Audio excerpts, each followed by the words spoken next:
Hello friends, my name is The Otter and it's the 2025 and beyond Coil Shock Buyer's Guide. So what if I told you many of the brands, not only do they watch my videos, they dissect them minute by minute. How many of them do this? I don't know, but this video is all about you. So I developed a system to help you find the best coil shock for yourself. So check this out. I built this poster many months ago and I've been working on this video for almost a year.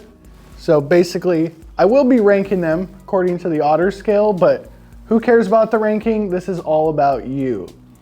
So we're gonna start off with best to worst in my humble opinion.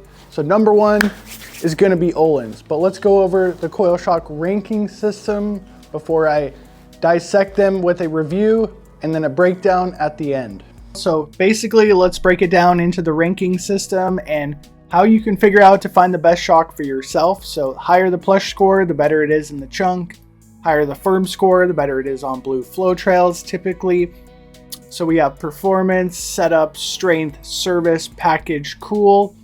And then I added these in for the 2025 year. We have the damper rating, the playful score, the planted score, the Otter score for whatever it's worth, the plush score, and the firm score. So let's get into the long review of the Ohlins TTX M2. Is this the best shock in the world? Or is this the best shock in the world? So not in this video, but we're gonna go deep on the Ohlins TTX 2 coil shock. So it took a long time to find one at a reasonable rate. It's a YT takeoff. So let's get it set up. According to my own videos, the Ohlins is the best EXT, formula, and DVO. So I did change them around a little bit, but if you want to buy that poster, it's in the description. So I ranked this number one because it's incredibly easy to get it set up right, but that doesn't mean we're gonna skip out on the spring decks, even though I do have the Ohlins coils.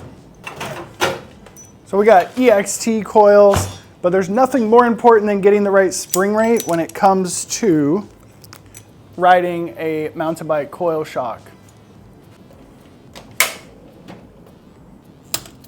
So I did spend an extensive amount of time on the old TTX, and we can identify the old one by having a black thing right here, and I couldn't find anything else. So this one has the silver, so it's TTX M2. Now the spring perch on this is very unique. So stroke change is very simple. And I do want to put the high performance shorter spring on here, but we do need to get the spring rate 100% dialed with the spring decks.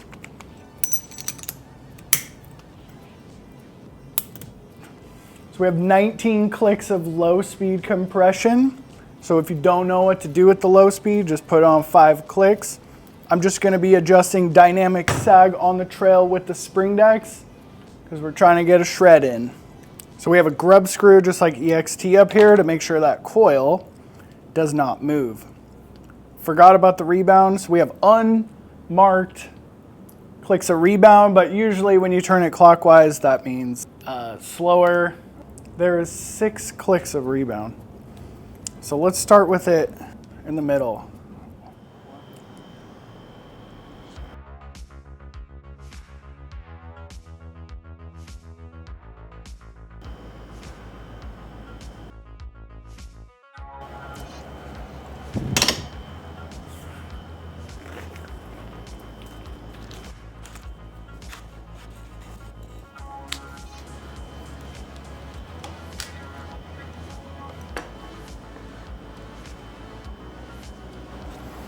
Two of the best shocks in the world right here, boys.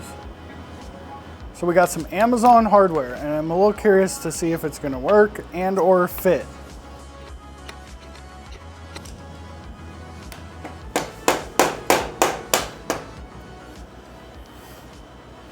Whoa! We got the matching suspension, Ohlins 38 front, TTX 2 M2.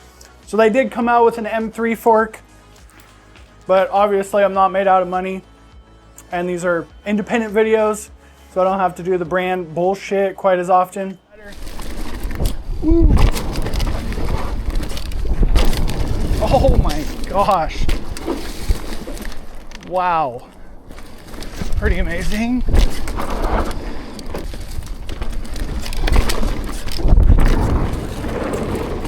Okay, here's a really good test. This is just stupid as huck to flat. Okay, it was definitely deep in the bump stop, but not like uncontrollable, violent into the bump stop. Pretty legendary run. Now this is my favorite zone here. It's just like super loamer zone. Filmed like 100 videos on this trail. Oh, bottoming out.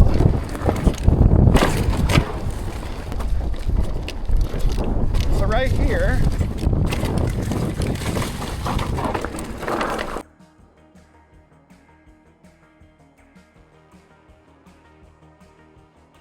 yesterday's ride on the full Ohlins suspension was absolutely legendary, and I would easily call this the best coil shock you can get for the money, all things considered. So when it comes to all-out performance, it's once again the EXT. So I did run into a little bit of an issue yesterday. So what this is called is diminishing returns. So basically, the last time I was on an Ohlins coil, I was on a Specialized bike. So Specialized, they build rubbish suspension. So I was on the Rocky Mountain, and let's go look at it. If Canadians know how to build anything besides maple syrup, it's a progressive high pivot rear suspension. So basically, when you have a really expensive damper, it's not quite as noticeable because the bike itself is so amazing. So in honor of the best coil shock ever made, I did make this cringy shirt. We got hot and hotter, and it's the silhouette of the Ohlins. So bottom line is here, guys, if you have a Specialized frame, one of these rubbish high leverage bikes, you're really gonna feel the benefits of this, but if you have like high pivot progressive bike, it's not quite as noticeable, and this may not be quite as required. Heading out to the boring old test track to dial in the Ohlins TTX M2 coil. So balance between front and rear is number one, but you always want to start with setting up the rear shock first. So I like to do bottom out control first. So let's establish there's two types of bottom outs, hard and soft. So this is definitely a soft bottom out, and we'll take a look at that spring. So it's not completely bound up, so it's in the safe zone. Now this is the best coil shock for many reasons, but being able to add massive amounts of high-speed compression while you're on your bike is pretty phenomenal. So I basically put this into max full high-speed compression, but we still have a little bit of an imbalance between front and rear. The rear is a little bit too soft, but I'm focusing on the rear. So here's my bracketed jumps, 3 foot, 6 foot huck to flat with max high-speed compression. Basically, I'm not even getting into the coil spring. So now I'm going to play with the spring rate because I do have the spring decks on there. After moving it into the middle high-speed compression setting, this thing is 100% dialed. But since the spring decks is on there, you do want to kind of play with it, like overspring it and underspring it and see what it feels like, and basically select what's best for your style of riding. So basically I went from 590 to 580 to 570, and I'm going to run through it again.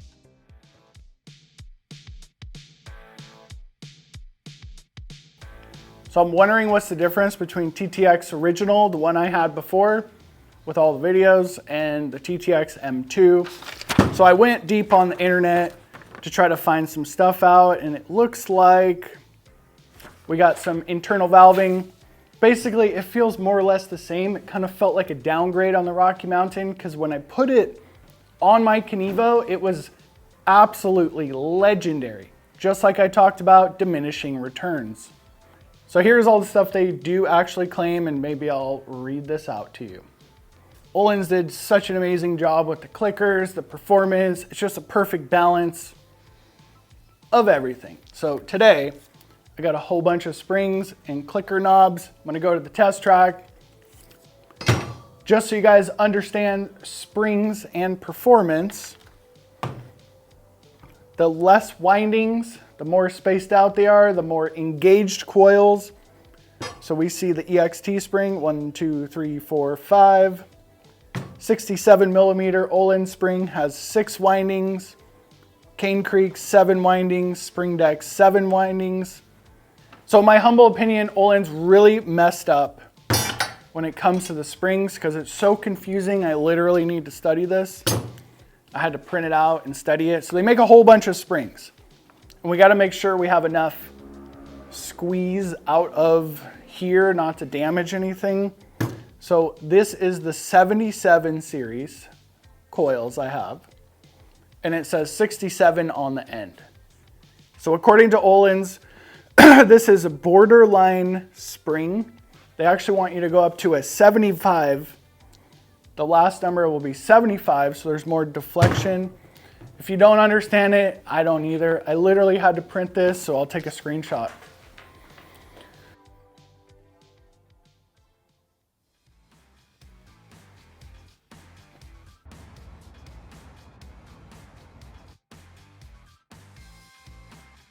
So I'm running this experimental pre-release camera and the footage is basically trash because I don't have the camera set up right, but with the Ohlins spring, everything was completely different in the setup department. It kind of blew me away because I'm basically more or less on the same spring rate as the spring decks the day before.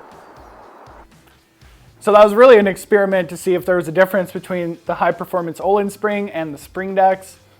Now, to be perfectly honest, if it was a blind test run, you probably wouldn't notice the difference.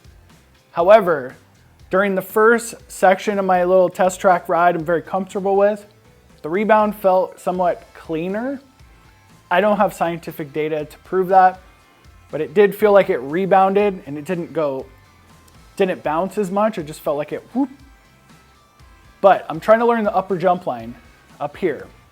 It's a little bit out of my comfort zone and the rebound felt too fast. So I'm gonna say the stubbier spring makes a cleaner rebound and maybe a little bit faster of a rebound. But fortunately, the Ohlins has the 3-position high-speed compression lever. Boop, move that into the fully maxed out setting, and that basically slowed the rebound down and just gave me absolutely maximum control.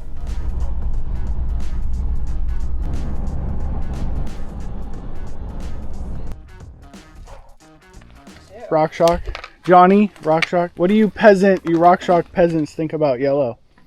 Yellow is a great safety color. safety yellow. Some people need it.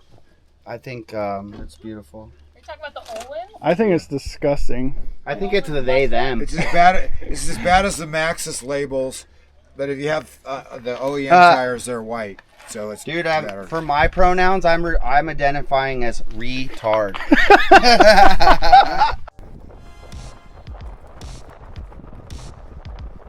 After a massive ride on unfamiliar terrain, let's do some positives and negatives on the Ohlins TTX coil. So basically I have this thing set up with massive levels of compression from the test track setup, which works about 90% of the time.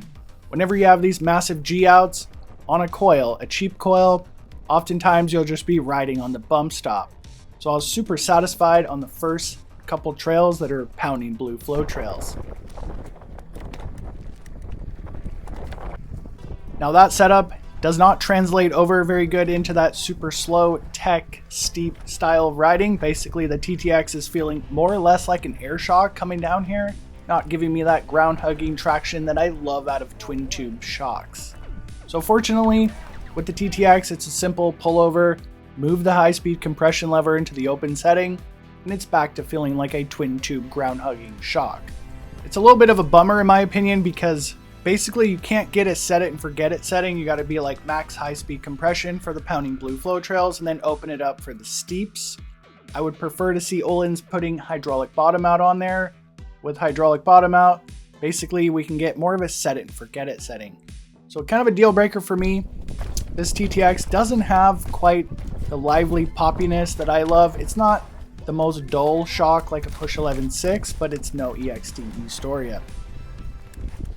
So if you guys need some artwork in your garage, check it out. It's not perfect. There's a bunch of little smudges and typos, and it's a piece of paper with 2 magnets. It's not the most high quality. It costs a ton to ship. That's why it costs as much as it does. So why is the Ohlins shock the absolute best in my humble opinion? Well, it's really not that great anywhere. And that's kind of what you want suspension to do. You want it to disappear underneath you and do its job very effectively. I believe Ohlins does understand suspension the best by making such a simple coil shock that just works with not too many clickers and just enough support when you need it the most. Well, basically they've raised the price. It's almost $900. So the value proposition of these is kind of went down a little bit. The performance is 5 stars. It's nothing spectacular, but it's pretty good. The setup is what makes the Ohlins shock so incredible. It only has 5 clicks of rebound, 3 clicks of high speed compression. It's almost hard to get this thing wrong. It is not super sensitive to over or under springing the coil shock itself. Service, I'm going to give it 5 stars because it's such a simple design. You could do it at home and find the information on a YouTube video. Package suspension is pretty outstanding.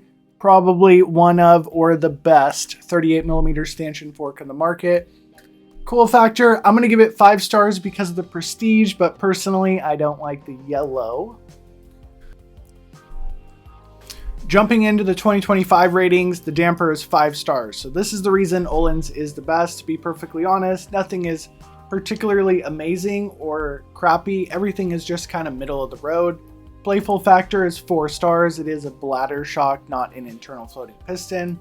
It is fairly planted and will give you good traction. The otter score is 5 stars. I could perfectly live with this if it wasn't yellow. It's not particularly plush, even though it is a twin tube shock, but it's perfectly balanced with the firm side. So it's a little bit firm, even for a twin tube shock, whatever magicry Ohlins does. So let's get into the Otter's personal favorite shock that I actually own. This will be the EXT breakdown. So I personally own the EXT E-Storia because I feel like it's the best rear coil shock ever made in the history of suspension. But let's do a little bit of a plot twist. So let's talk about progressive versus non-progressive bikes. So when I had a Specialized bike, a very linear suspension bike, I had an Enduro and a Kenevo, I used to think linear bikes suck because you need an expensive shock like the EXT. But now I have more expensive bikes like the Score 4060 and the Rocky Mountain Altitude. So these bikes are more progressive, and the benefits of such an amazing damper like the EXT E-Storia isn't quite as noticeable. And to be honest, the Rocky Mountain complicates the hell out of setup to the point of I've got cranks here that I gotta drill holes in because the bike needs shorter cranks in a desperately more way. So my humble opinion, the best suspension experience I've ever had is a Specialized Enduro, a fairly linear bike with the EXT coil. So for that reason, I think EXT is the best, but I can't put Ohlins in second place because of the simplicity. In this box is the holy grail of all of suspension, but there's a couple catches with it, but let's take a look.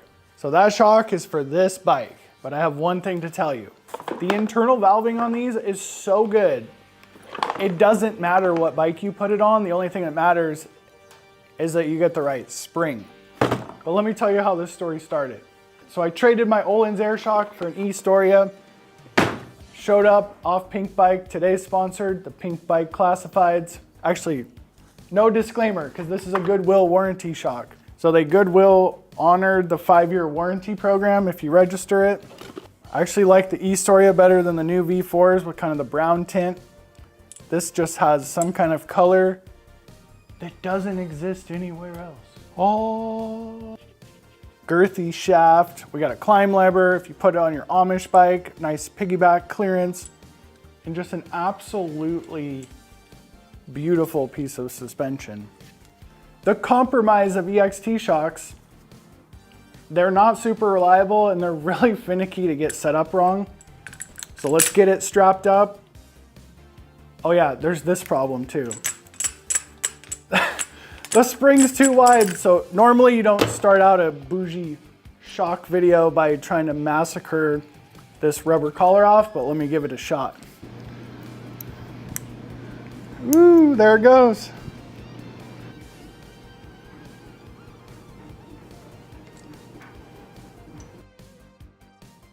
So this rubber piece is actually really important. Let me show you why it's super important.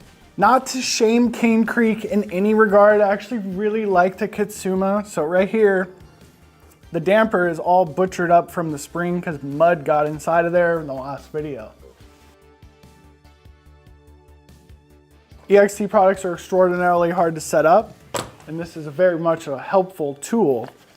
So the owner of Spring Decks is Carl, and he informed me I might need to grind off some of the inner parts of the spring decks right here to make it work on the EXT.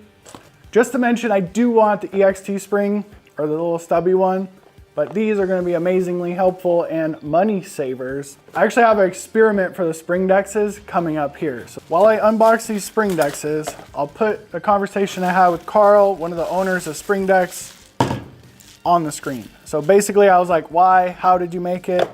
It sounds like his friend Carl was struggling with spring rate, and it's expensive and time consuming to change springs, so that's why they invented it. Pause here if you want to read the exact words. Okay, let's send it, boys. Full Sam Pilgrim. Woo! This is not the first time I've grinded the inside of a spring to make it fit. You can actually do that to Fox springs. Oh, I got a bunch of filings on the Holy Grail. It fits super snug. So why the spring decks is so important on the EXT shock? So there's different levels of support when it comes to dampers. There's like cheap support, that's like Rockshox. Rockshox puts a ton of air inside the piggyback, so the oil's like pushing, so it feels supportive. This has a low internal floating piston gas charge. It's all the oil control ports inside of here. This is expensive support. So getting the spring rate is very important. I know many people don't like EXT shocks because they don't have them set up right. Like they have too much spring on them. It's usually too much spring. Now, depending on your frame and stuff, I wasn't aware of this. We can put the collar on the top. It's kind of ugly, but if you have fitment issues, you can do it. On my Rocky Mountain, I run a 600-pound spring. So we're gonna knock this down to 580, go 20 pounds lower, because why I just mentioned, there's so much support out of here. So one thing, whenever you're mounting up a non-native spring to a damper, you want to notice the clearance between the piggyback to make sure it doesn't carve up the piggyback, which I've literally had happen.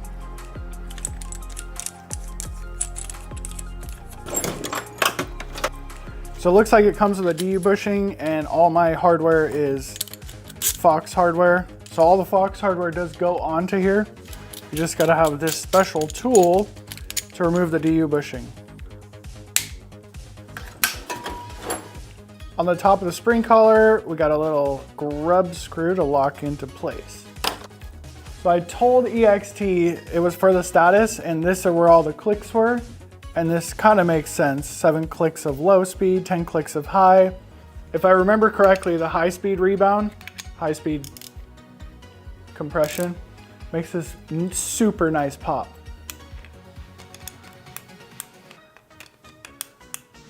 Ooh, that sounds good. The last adjustment on the E-Storia is the hydraulic bottom out. So the original shock I got from Pink Bike, I went to go ride it and I turned the hydraulic bottom out, the one I'm gonna show you right here, it's a 4mm. And the second I turned it, oil just went everywhere. And then I sent it into them and it turned out it was cracked because the guy did not have it set up right. So 5 clicks of hydraulic bottom out. You wanna be really careful with this one. I could just feel, there's literally oil coming out of it right now. Like, I'm not kidding you. There's literally, that is a weak point of this shock. This is why making YouTube videos is very hard. I could negatively impact the sales of this brand, but I am not a sellout, a simp, a shill, and I'll define all those terms right here.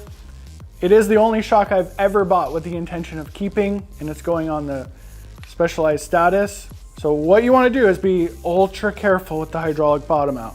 So I need it completely turned off for the more progressive frame set.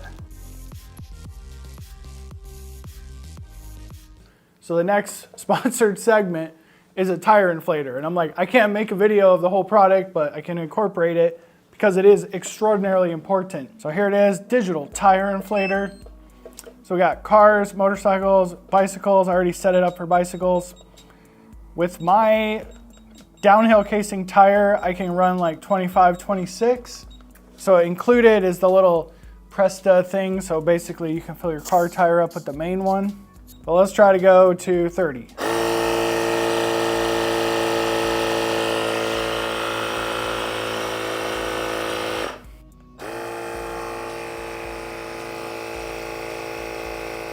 All right, we're heading to the test track, but first things first, I gotta show you why bladder shocks are better than internal floating pistons.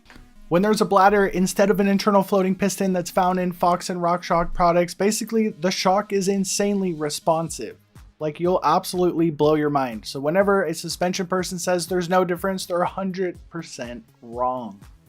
Now, I've rode internal floating piston EXT shocks and the valving is legendary, but it does have a slower response time. So my 3-foot huck to flat tells me the internal valving is absolutely world class on this shock with perfect control after going off this with the latest DHX2 and having to tweak the knobs and the compression lever. So going into the test track on the E-Storia with its super fast response time, it has insane levels of pop. I almost don't even need to warm up. So because of that response time, you can see the rear wheel is hopping all over the ground and I can place it where I want. Ooh. Now there's no leaks coming out of the hydraulic bottom out screw, so just whenever you're adjusting that, adjust it as minimal as possible. So number one thing on the EXT shocks, we gotta keep under springing this, even though I'm 20 pounds lighter than basically every other shock that I ride. So I basically kind of forgotten how noisy EXT shocks are. They like to call that the sound of performance. Whatever, it rides amazing, but you got to get used to that noise that sounds like a blown X2. The main goal of the test track is to test the damper and get the right setup. So it's a 3-foot huck to flat right here. It's about the farthest I've ever sent this 3-foot huck to flat. So let's move into the 6-foot huck to flat. And it's definitely the farthest I've ever sent this. So it didn't feel completely right. It's kind of wallowing all over the place, so I know exactly what I need to do. 560, so 60 pounds lighter on the spring force. Because I dropped the spring rate, I'm going to give it an extra click of hydraulic bottom out and run it through the test track one more time. With absolutely no marketing involved, this shock will absolutely raise your skill level. Now there's one problem with this shock. It's very sensitive to all the adjusters. After a solid day of setup, my E-Storia is completely dialed, but let's do that spring decks experiment. I did ask Carl, he's an engineer guy, about active coils and stubby springs, and he's fully aware of the whole thing. This is 100% otter science, so you take that with a grain of salt. So more active coils means there's actually less windings on the coil itself, so EXT and Ohlins springs have less winding, so there's more active. So I'm going to take the lighter spring decks and wind it up to the fully 550 setting, and that will effectively make more active coils because there's less coils on the spring. The spring decks actually block some of the coils to make different spring rates.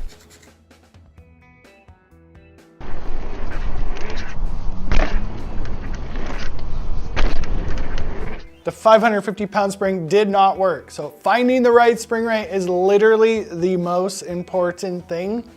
And then you can start worrying about how many coils are on here. So I get to put this one back on. Now it did demonstrate that with the spring decks in the fully tight setting, this spring is actually more active because there's more engaged coils. It is definitely more active. Lighter spring wound up to the maximum weight, felt more active from riding it and not looking at it. That's just my interpretation, but let's look at them back to back inside the garage.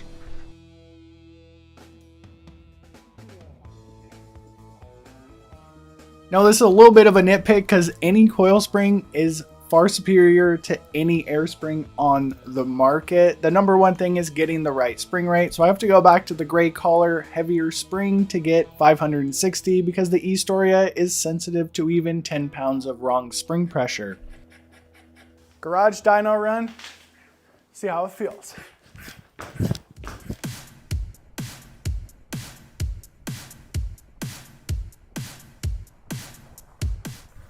During my 2-mile heinous road climb on 110 newton meters of torque, I did discover the E-Storia is a little bit of a bobber. So it's optimized for the downhill sections with less low speed valving inside of it. So it does have a climb switch, and it has a very unique climb switch. It does settle the shock down, but it's not a full lockout. Starting out the day on a tech trail, let's see how that E-Storia does. Absolutely amazing. Floating over the rocks with pure confidence. Watch the rear wheel on this section. I'm placing it left, right, wherever I want. So I'm an intermediate level rider and I come up to this rock with the wrong line choice. Because of that fast response time, I just lifted the rear wheel over this rock and didn't hit my bottom bracket. Pure standout in the chunky sections. So I'll talk about more. It's a little bit of a double-edged sword after I get through the middle of this trail. So the middle of this trail is flow. And the most standout feature for me with the E-Storia is it is the best jibbing shock I have ever rode. It loves to play. It likes to get into its travel and create pop.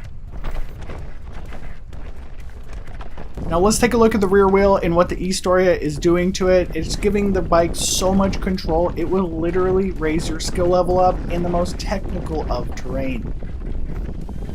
No suspension is perfect, so let's talk about some of the downsides of the E-Storia. It's an incredibly active shock, so it's always moving. It's kind of like edging into the travel, edgy, edgy, edgy. Sometimes you want a settled shock. So during this section, I was hitting the chunk and basically the rear wheel skipped. I had to put a couple feet down. Not a huge deal. So that's why I don't think it's the best shock for beginner level riders. Intermediate and above is outstanding. During the transfer stage over to the Blue Flow Trail, it is definitely not the best climbing shock ever. Once again, it's all reactive and bouncing all over the place and kind of screwing up your cadence during the climb. Now the lower half of this trail defines why I'm actually going to keep this shock. There's a chunky little root section at the top and it's a coil shock, so it makes my 37-year-old back feel more comfortable and keep me safer with additional traction of having a coil shock. And then when we turn into a pounding Blue Flow Trail, the E-Storia has more pop than any air shock I have ever rode. So because the shock is always edging into the travel, it corners like a dream. So you're not like sunk deep into the travel. So there was the compromise of it not being as good in the most technical terrain that I hardly ride, because most bike trails look like this. EXT E-Storia, so performance, the only shock in the entire list that gets 6 stars, 1 extra credit point above 5, is the EXT E-Storia. The setup is pretty difficult because the shock is so incredibly sensitive to spring pressure. Highly recommend you guys get a spring dex for one of these if you are getting into them. It is hands down the strongest shock in the entire market. Huge 14mm stanchion, massive eyelet. The motocross brands know what's up. Service department, not particularly good on EXT. So I can tell you why they don't want you to service it at home. It's super high performance suspension. I took one apart and basically broke it. A massive letdown for the EXT is package suspension. I have spent months tuning the EXT Era, the 36mm stanchion Enduro fork, and it is just not a 38 fork, not my favorite package suspension. I usually pair them up to a Fox fork. Cool factor, 6 stars. There's nothing on the market that looks like an EXT shock. So let's get into the damper rating. I'm giving it 6 stars. 6 stars on the playful department. This is why I own it, because it's more playful than an air shock. Planted score. So understand everything in suspension is a compromise. If you're super playful, you're not quite as planted. So if you want to be super safe, it's not the EXT shock. I personally give this shock 6 stars for the Otter score because it's just an absolutely amazing machine. It's not a particularly plush shock. It is a coil shock and it's a little bit plush, but it's not super plush. Firm score, it is definitely firm. It has tight little ports inside of it, so it has a restrictive feel. And we'll get into the next shock on the list, the Formula Mod shock, which doesn't have tight ports. Okay, this will be the formula breakdown. So this was kind of a breaking point in my channel when it comes to the formula shock. So a viewer from Canada, Paul, I really want to meet Paul, sent me his Formula Mod shock, and I was looking forward to this big time because I'm a huge fan of the bladder shocks because they're typically a little bit more playful than internal floating pistons. But unfortunately, The experience with the Formula Mod Shock was absolutely terrible. I almost broke my ankle. I spent countless hours tuning the bike, my shock, and just could not get it right. It was kind of the turning point of the channel where I'm gonna stop being so negative because people just get so upset. It spoils any chance of me getting sponsored. So from now on, after this video, it's just how to and nothing negative. So what is the Formula Mod Shock all about? So you're gonna find out the real deal, non-marketing video. Basically, this is a used shock from Canada. A fellow watcher of the channel let me borrow it because he said, basically Formula is absolutely legendary and you need to try this shock. So I looked for one in the United States and I couldn't find them. There's like one oddball size left, so maybe they're pulling out of the United States. So to give you a little background on this shock, it was freshly serviced and upgraded, so it has a bigger lower eyelet here. And supposedly, it's safer for yoke bikes. So there's no absolutely safe shock for specialized bikes, but safer. So I remember looking at this shock long ago and it said, you must mount the eyelets like this. Can't have any yoke strut on the bike. If you're not familiar with a strut yoke, it's basically every specialized bike except for the demo. So at the time I had all specialized bikes. So I was like, oh, I'm just gonna skip that one. So that's one of the reasons I bought the Rocky Mountain. It's extraordinarily friendly to coils and shocks. So this one's freshly serviced, but it's definitely an older model. Historically, I feel like European brands don't really change things up for the sake of changing. Like every single year, Rockshox has like a new air can or something. So basically, this is an old ass shock that's been freshly serviced with a slight upgrade. The key features of the Formula Mod Shock, from my research, I don't like reading off scripts, is we have a tunable valve here, and I like watched their video. It's super easy to change the compression tune right here. And one of my favorite things about this shock, even though I haven't rode it quite yet, they use a bladder because they know bladders are better. Like all the good shock brands know, regardless of dyno data, that bladders make it better. I could tell you all the little scientific stuff, but I don't really care. Just know they're better. So basically this has all the secret sauces except for hydraulic bottom out. One unique thing, I kind of like what they're doing here. On the compression side, they don't have high and low speed. It's just compression. So basically you add a lot of high speed compression to an Ohlins shock and it chokes up the low speed movements. So there's no true high and low speed separation. One does influence the other. So basically, let's go get this on the test track. It's been a very busy summer, so minimal editing in this video, and I'm the otter, so let's jump in. So the only shock of every single shock I've ever rode that I personally keep is right here. So maybe it'll be this one next. So Paul in Canada, I told him to send me the spring. It's just cool to have the native spring with the damper, but it's perfectly fine. I got plenty of springs. We got EXT springs, but you always want to start out with the spring decks with some fresh new stuff. So one unique feature of the Formula Mod Shock is basically 95 PSI inside of the piggyback. So it's a very low pressure inside of here. So we got to go get the $10,000 dyno.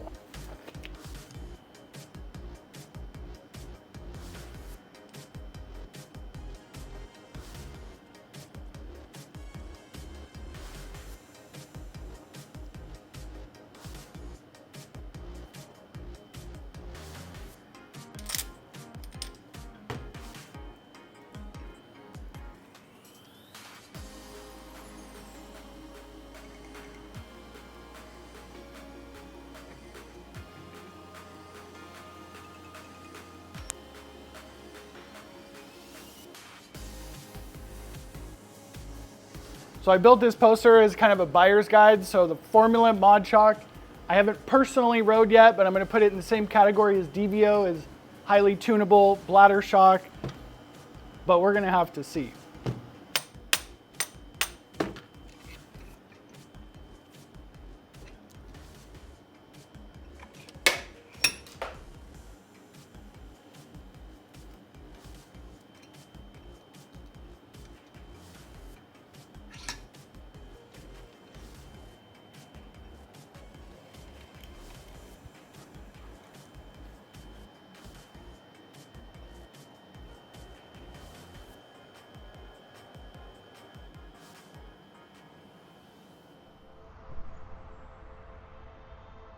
So we're going to the test track as per usual with the spring decks. First thing that sticks out to me on the Formula Mod Shock, this thing has got a extra large piggyback. So we can tune, it's the only shock besides DVO, I think, that they really encourage you to tune the actual shock internal piston air pressure thingy right here. We're gonna make sure that's tight. Pull it out of the car and do a little bit of setup and then take it on a different trail.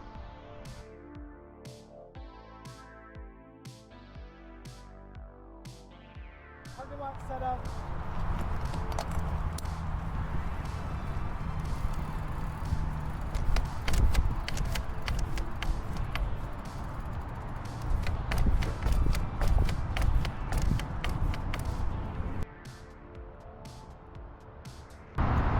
Okay, locked off compression.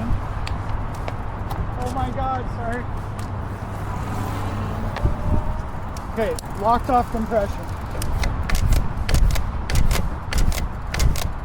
I weigh 197 pounds, which is 90 kilograms. I definitely lost some weight.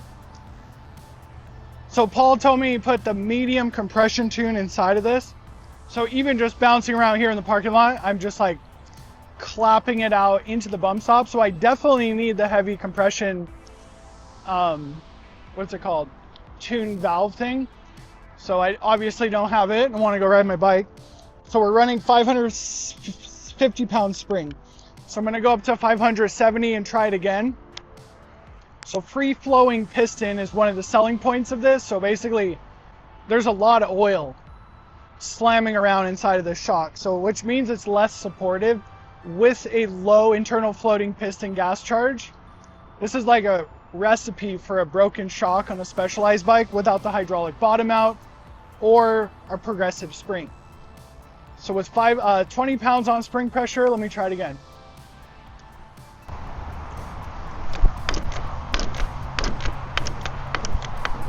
All right, so there was some serious top out.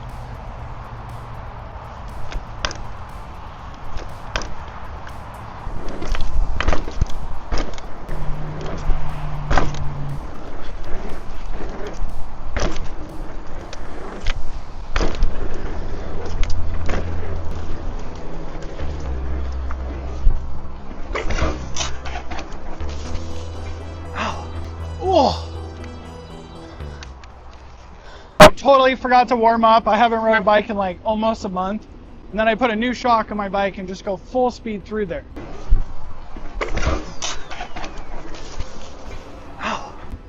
So hopefully my ankle is not too bruised. It definitely hit my funny bone, but it's not broken. So I could probably carry on with this. So more or less, everything in suspension is kind of like a trade-off. So it's a very active shock. 1, 2.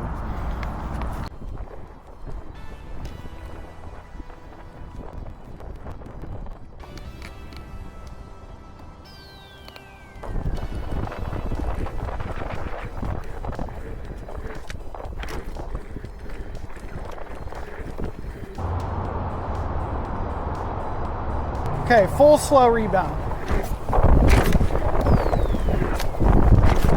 1, 2, 3. 3 back from dead slow.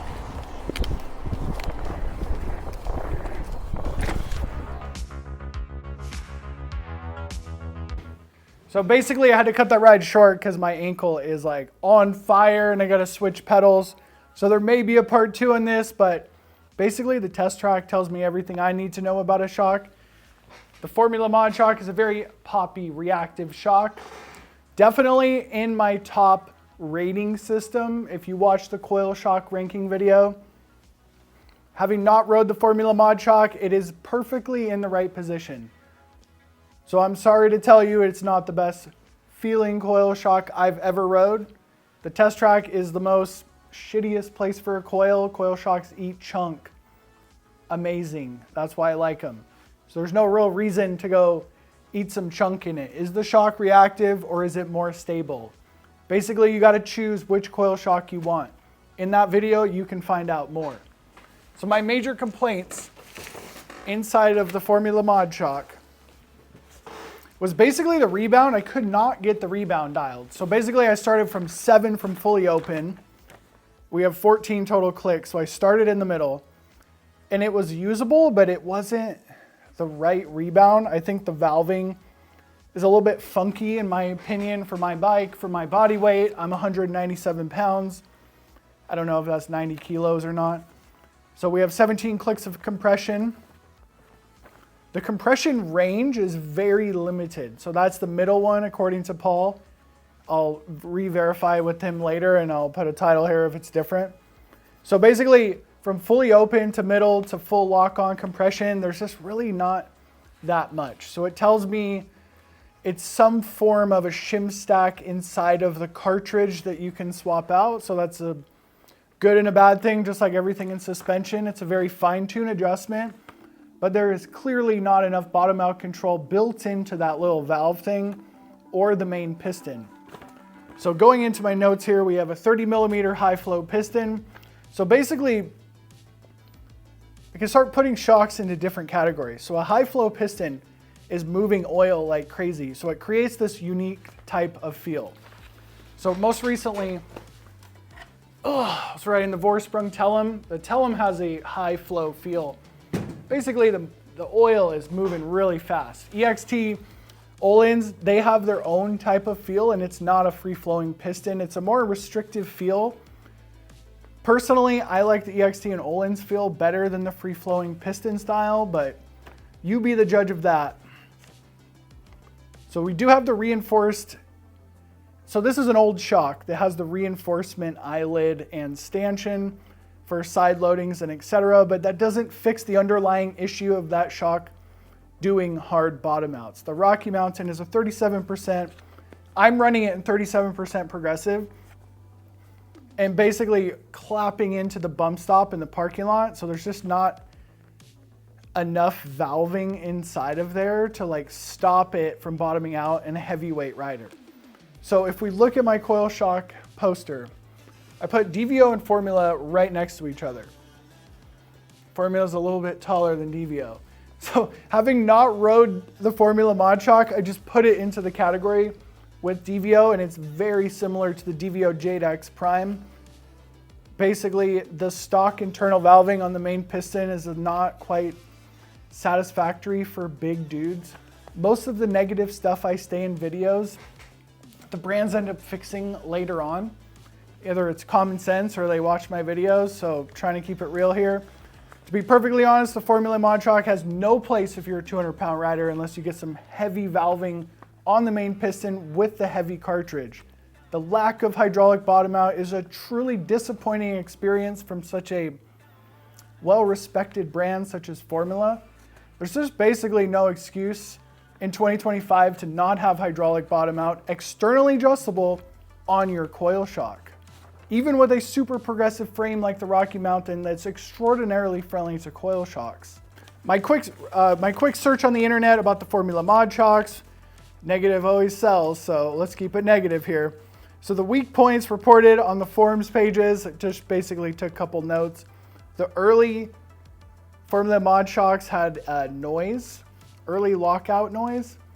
I didn't even try it on the lockout. That is one thing to note about that shock. It is just absolutely like bobbing through the travel, and I'm hypothesizing, which means I'm guessing the free-flowing piston makes that shock wallow around in its travel. And I didn't even test the climb switch because I'm on an e-bike.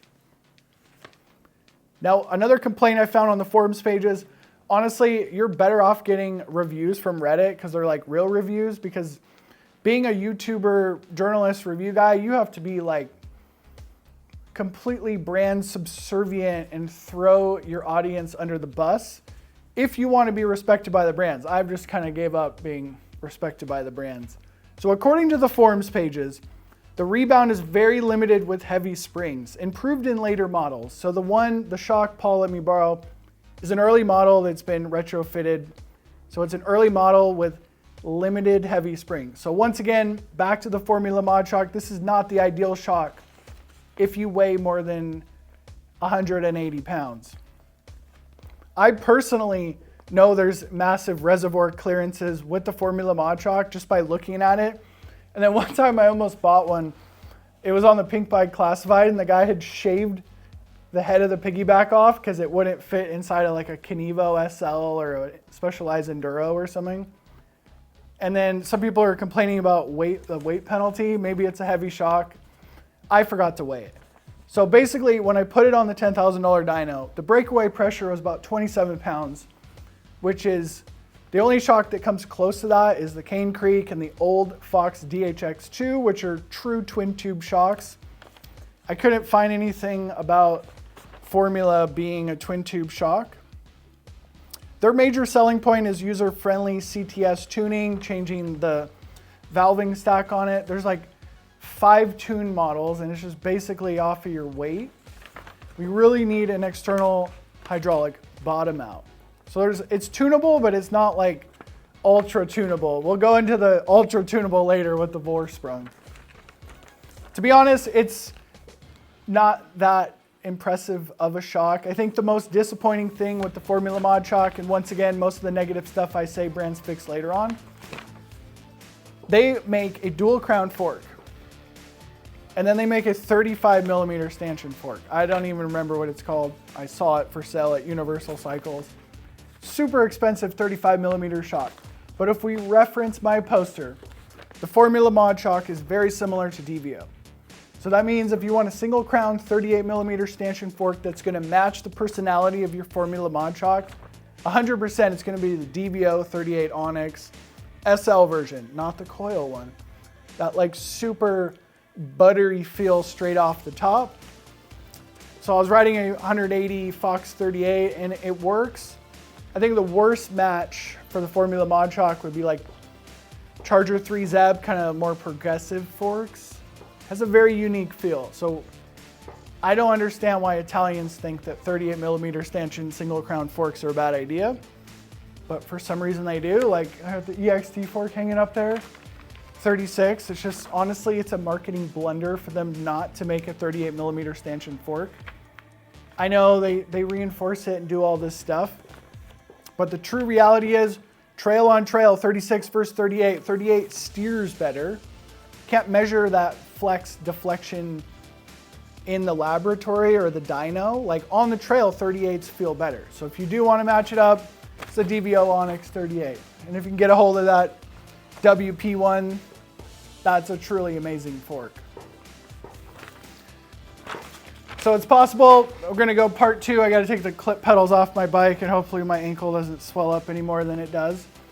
But if you click this video here about the Coil shock ranking system, it's an unfiltered, unbiased buyer's guide review, and I'm working on part 2 for another time. Let's break down the Formula Mod shock. Performance is 4 stars. It is not an EXT shock, even though it's Italian, but it is substantially cheaper. So there's a value proposition with buying the Formula Mod shock. The setup is pretty difficult because you got to drop in new compression valves. The strength of it, they did update it, put a stronger yoke on the end of it, or eyelet. But overall, it's a pretty weak shock. Service department, I'm going to give it 3 stars because the only place I could find parts for it were eBay from Italy. So if you're anywhere but Italy, it could be hard to get parts for it. Package suspension is pretty much a disappointment. Dual crown fork and a lyric. Cool factor, I don't think there's really anything spectacular about it, but I do like that it is cheap. I don't think brands understand that people aren't just made out of money. The damper rating, I'm giving it 3 stars. And the reason it's in 3rd place is because it is one of the most playful shocks I've ever rode. So even though I just made a 20-minute video telling you I don't like this shock, I still rank it number 3 because it's super playful. When it's super soft like that, that means it's going to be super planted in the chunk. I made a second video on this, and it is super planted in the chunk. My overall score, I'm going to give it 3 stars. Plush score, 5 stars. Firm score, it is not firm. So there's kind of a misbalance here. If you want the best shock ever, it's right here with Ohlins. It's perfectly balanced. 4 stars and 4 stars. Firm and plush. So we're going to get into the next bladder shock. All these shocks so far are bladder and not internal floating piston. Let's get into the Otter's next choice of shocks. So we have the bladder shocks, the more affordable ones, the DVO JADE X Prime WP shock. So I personally own this shock, and it's the only shock on the list that I've had like custom built for test track, but I've also rode the DVO JADE X Prime in its stock configuration. So I really like this shock because it scores super high on the playful score. Hello friends, I'm the Otter, and here I have the first ever custom tuned shock I've ever bought. It's the DVO WP Coil shock, and they're clearing them out on their website. I just had to have one. They're limited edition, unique, and definitely discontinued. If you're not aware of the DVO WP suspension, it came on certain gas e-bikes. Recently taking that fork to the bike park. It is hands down the best single crown 38 fork on the market if you get it set up right. So I had to buy this one to match it all up. And if you're wondering why I've never had a custom tuned shock ever, it's because I lose money on these videos and it costs a lot of money to buy all this stuff, and it takes me off my other businesses. But let's get into this puppy. So the DVO WP, or this coil shock, is basically custom tuned for the test track. So we're gonna see how it does. So I just counted all the compression clicks. It's a little different than DVO. It only has like 5 clicks of high speed compression, this big wingy thing, and then like 15 clicks of low speed, 20 clicks of rebound. So it's all DVO except for like this section right here is WP and the rest of it's DVO, but we got to put it on a $10,000 dyno. 60 pounds of pressure, woo! With 60 pounds of damper activation force, it's not going to be a super plush shock. But remember, DVO makes pretty high performance, affordable suspension. It's super easy to throw thousands of dollars at something and make it amazing. It's really hard to balance value and performance, and that's what DVO specializes in.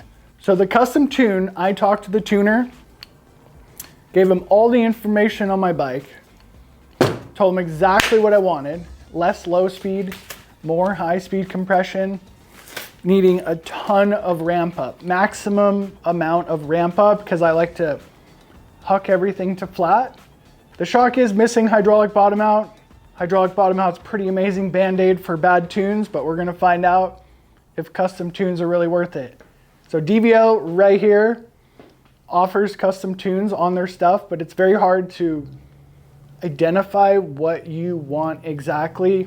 But if you follow my direction, less low speed, more high speed, I promise you it'll be better than stock valving.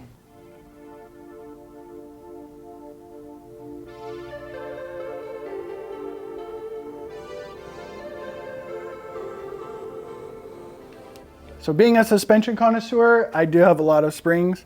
We got a progressive DVO spring in case there's no damping built into this with the cone valve.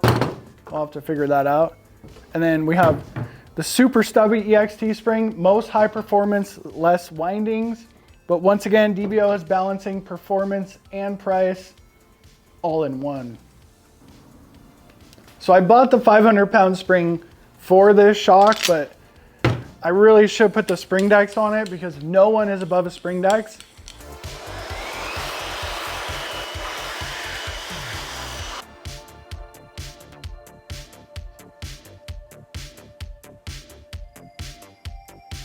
Looks a little bit dangerous with the collar. So this has to come off.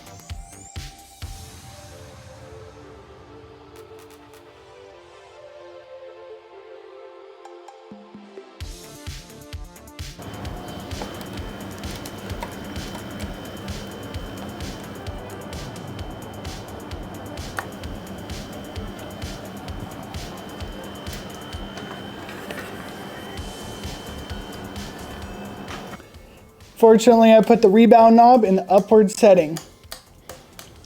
So we're going a lot slower, locked off compression. So if you're not aware, there's a little cone in there and it makes a crazy good damping, but it doesn't make a lot of damping, meaning it's probably why the rebound is, I just gotta go ride this thing.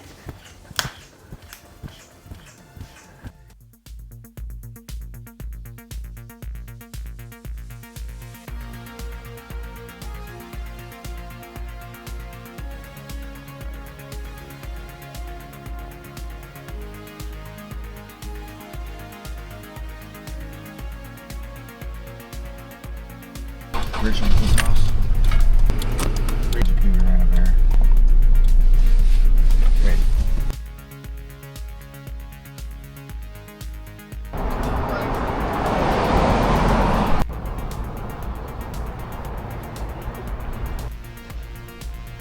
So a 1,000 foot climb. Fortunately, the Score is a very good pedaler.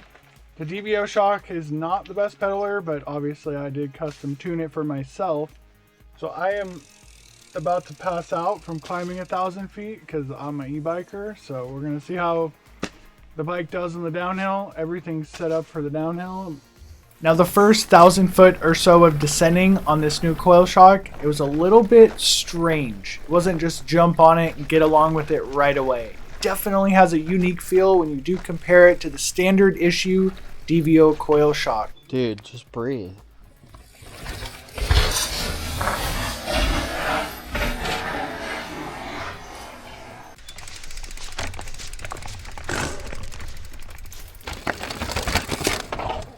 Basically, it ramps up pretty sweet. Never on the bump stop violently.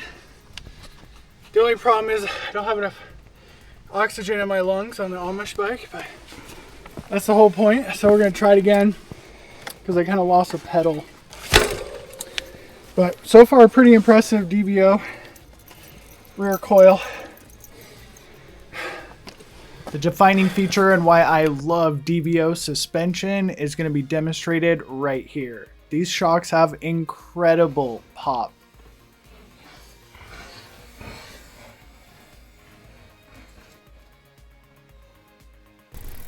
So the tech trail descent on my custom valve DVO shock, basically I have to remember that in the tuning sheet I asked for basically maximum high speed compression, so it doesn't have the best traction. Everything's a trade-off in suspension, so I want this shock to excel in the blue flow trails because I want to get better at jumping, so it's a little compromised in the tech trails. I had the architecture built around this shock for blue flow trails, so yep, it jumps really good.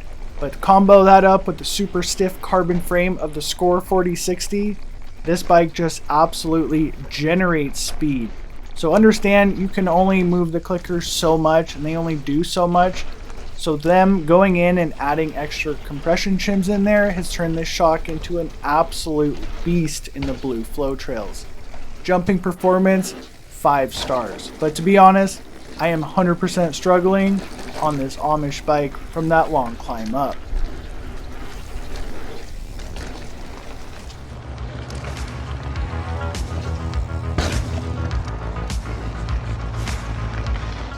Was completely dialed through there, but this is the main test track. What this shock was tuned for was this exact section of trail. So let's see how DVO did.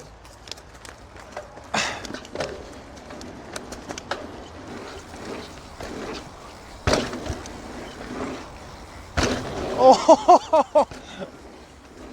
The tuning team at DVO absolutely knocked this one out of the park. The real test is to hit some steeper lips, because basically this is what I want to get better at, and let's see how it goes. Pure control first run through with minimal setup into the DVO shock. So understand, custom tunes are substantially more powerful than turning clickers. So was it worth getting my shock custom tuned? Well, I probably should have rode the stock valving first to tell you how that was, but I did want to build basically the dream bike specifically built for jumping, and the DVO shock itself is excellent. So the previous DVO coil shock that I had, the JADE X Prime, stock valving was a little bit light on it. DVO, all the shock brands need to build the shocks for everybody, not just some weirdo who weighs 200 pounds likes to hook everything to flat. So 100% was worth it. So that is an excellent shock. If you are on the heavier side, you are going to need some stiffer valving or compression shims added inside of the shock to stop it from bottoming out. I've seen a few people with it. The cone valve does add a bit of complexity. DVO wasn't super stoked on retuning that because there's a limitation because the cone valve. So basically there's 2 sets of shims, one in the piggyback, one on the main piston. In the cone valve, you can't add any shims to the cone valve because it's all tuned from WP and it's kind of a discontinued product. For me, I love it. It's unique, limited edition. You're not going to see too many of them on the trail, like that kind of stuff. That's what I have time for, is the test track. So basically, I want that shock tuned for that. Like, I have a lot of businesses and stuff going on. So a lot of time, that's all I have time for, and having a devoted bike for that, 100%. Tech trails, basically, you just want it super soft. It's not super complicated. Fast rebound, more traction. More compression, more control. Jumps, more control. 100%, totally worth it. Limited edition on the DVO website, but they always do the custom tuning on all the stuff they've ever made.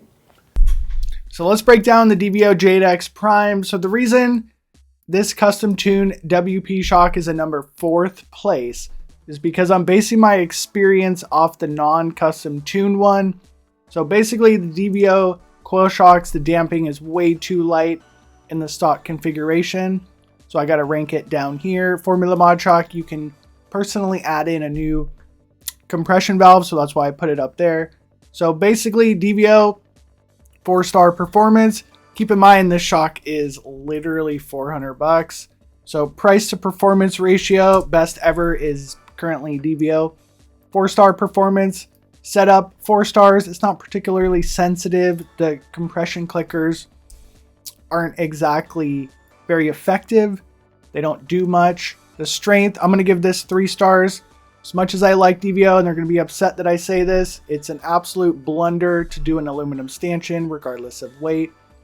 Service, there is high service intervals on any of these bladder shocks because they're not as reliable as internal floating pistons. That's why Rockshox and Fox do IFPs, because they're more reliable.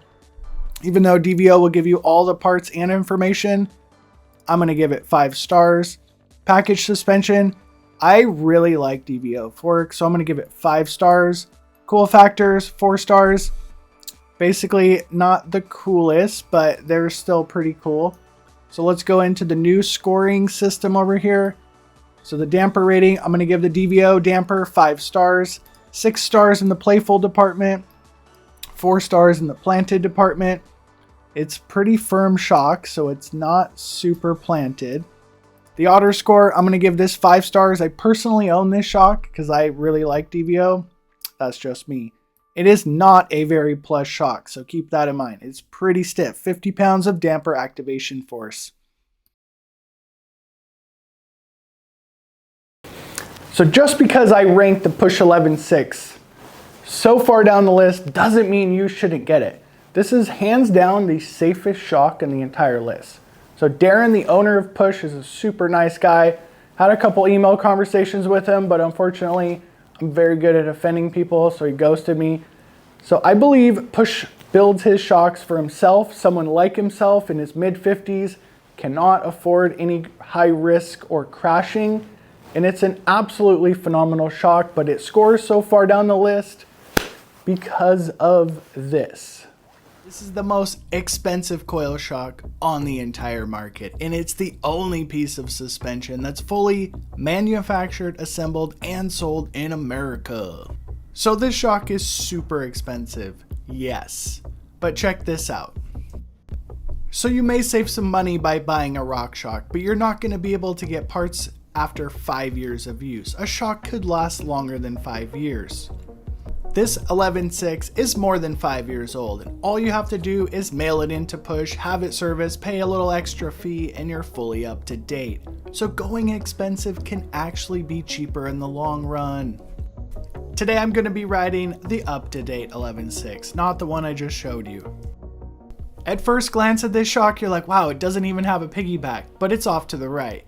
That's for fitment, so this probably fits in every single bike in the market as long as your budget is allowing. The 11.6 features 16 clicks of low speed rebound. It is a massive usable range because I was not on the dead slow number. So you can be very heavy or very light and get along with the rebound settings. For sure, the 11.6 has the most range and compression of any shock on the market. I basically lost count, but I pulled this off their website. It's got over 20 clicks of high and low speed compression. Now there's a massive range in compression and rebound, but if you buy it direct from Push for $1,600, they will revalve this thing, set up the compression, put the spring on and the mounting hardware, basically bolt it into your bike and never think about it again. If you opt for the cheaper version from JensenUSA.com, you need to not fear, because Push has the absolute best setup guides in the entire mountain biking industry. They are open source, ready to go. Even if you buy this shock used, they are very friendly and open. America. So basically, it's this massive page of where to set the compression and what spring to use. There's a 2-position lever on the 11.6. If you put it to the up setting after following the setup guide, it is the firm mode. If you put it to the lower setting after following the setup guide, it's the DH plush mode. De facto customizable climb switch, I'm gonna call it. The setup guides are a little overwhelming, but if you have a highlighter and a pen, a little bit of patience, you will be absolutely dialed. One caveat to the setup guide, they are bike specific, so if you have an oddball bike, it's not gonna work. But today, I don't have an oddball. Pretty standard stuff inside the setup guide, except for it's recommending me a 500-pound spring for my body weight. So that tells me this is a heavily damped shock from the factory. The Push spring comes in at 395 grams. And if you're American, that's 14 ounces, so it is not a light spring. It does have some technology built in, like a barrel shape so it doesn't bind. It's gravity-oriented suspension and it comes in at 1 pound 15 ounces, nearly 2 pounds, so it's not a lightweight. The Push Hypercoil is available in 25-pound increments, so you can get super dialed. The 11.6 coil I'm riding today features a 12.63 millimeter aluminum stanchion. So every 11.6 is very bike specific. They can make an oversized steel stanchion if you have a Levo or Kenevo. But today I'm going to be riding the alloy one on an Amish bike. I'm forced to ride this 11.6 on a Yeti SB150 because of its aluminum stanchion. It was a little disappointing I couldn't rip it off and put it on my e-bike. But manufacturers like Push use aluminum stanchions because they can get a better coating on the stanchion.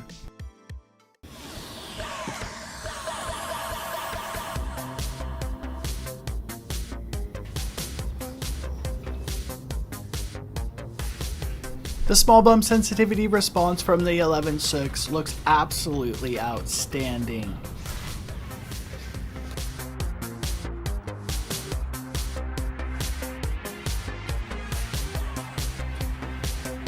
The parking lot test told me this is a heavily damped shock, and I already know this because it told me to ride a 500-pound spring, and I am a heavy dude for a 500-pound spring. So if we think about the shock setup like computer programming, basically Push gives you all the programming, so you should be able to have it pretty dialed on your first ride. Now when you buy a high-end Fox shock, it can take like 1 to 3 rides, and maybe you could never get it right. As a certified coil shock snob, the 11.6 has world-class small bump sensitivity on normal trail riding. It really isolates you and your body from the trail when you're just cruising around.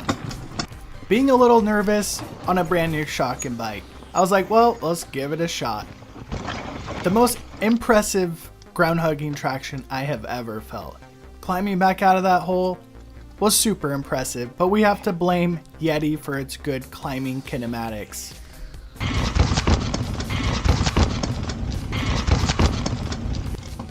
Being so heavily damped, it has its pros and cons. Like going over roots, it completely isolates you from them and you barely even feel them. The standard trail riding experience on the 11.6 is outstanding, but it does kind of numb you from the trail. Now you may like that feeling and you may not. Different strokes for different folks. Coming into this huck to flat, I was really concerned about that light spring, but check this out. The Push 11.6 has a form of hydraulic bottom mount, not just your standard.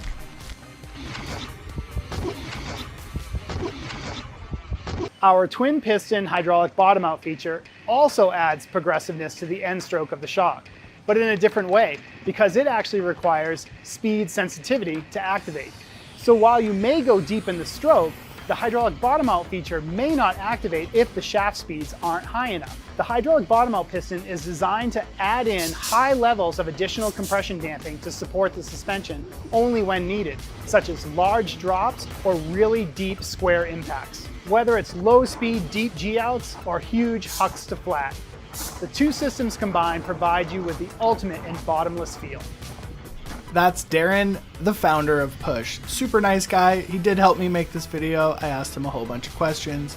Very knowledgeable, friendly, and nice. Excellent to support a small USA company. Now I want you to check this section out. This was the most impressive section of the day for the Push 11.6. Steep, rooty, completely planted on the ground with pure confidence. So if you have that kind of terrain in mind, the Push 11.6 is like the most ground hugging traction you can physically get out of any shock I have ever rode. The 11.6 is 2 shocks in one. All you have to do is move the arrow up or down to your preset settings and you basically got 2 shocks in one, right? This is the setup guide on the Push website. So basically it'll tell you where to put it, how you want it to ride. So I definitely went for plush DH mode in the bottom arrow direction. And I want fast flowy jump lines for the up direction. So on the lower half of this trail, I flicked her up in the up position and went through a couple jump lines.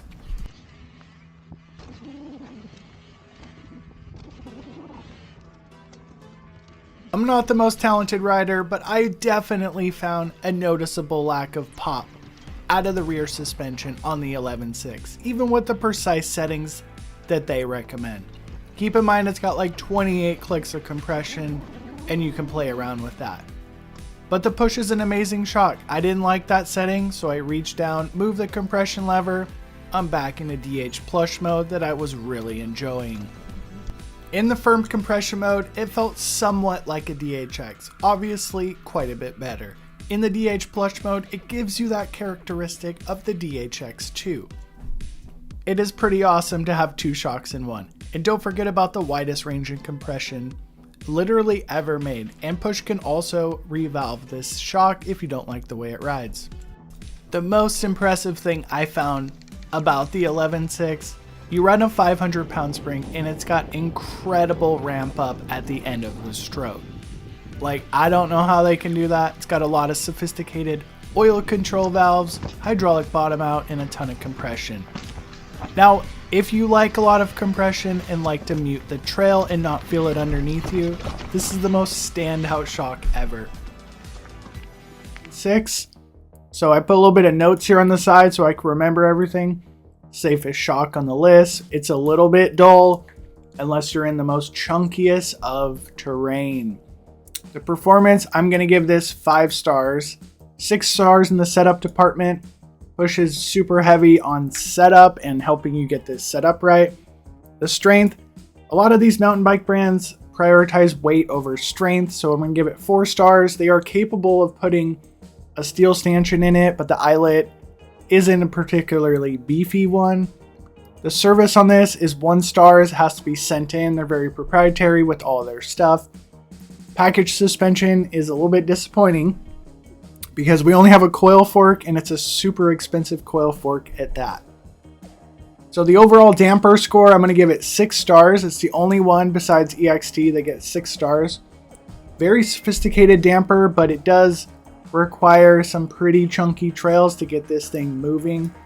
The reason I'm ranking this so far down the list is because it is not a particularly playful shock, but it is super, super planted. When I'm 50 years old, this will be the shock I'm on. The overall auto score is 4 stars. I didn't really love this shock, but it does have a nice balance between plush and firm, just like the Ohlins.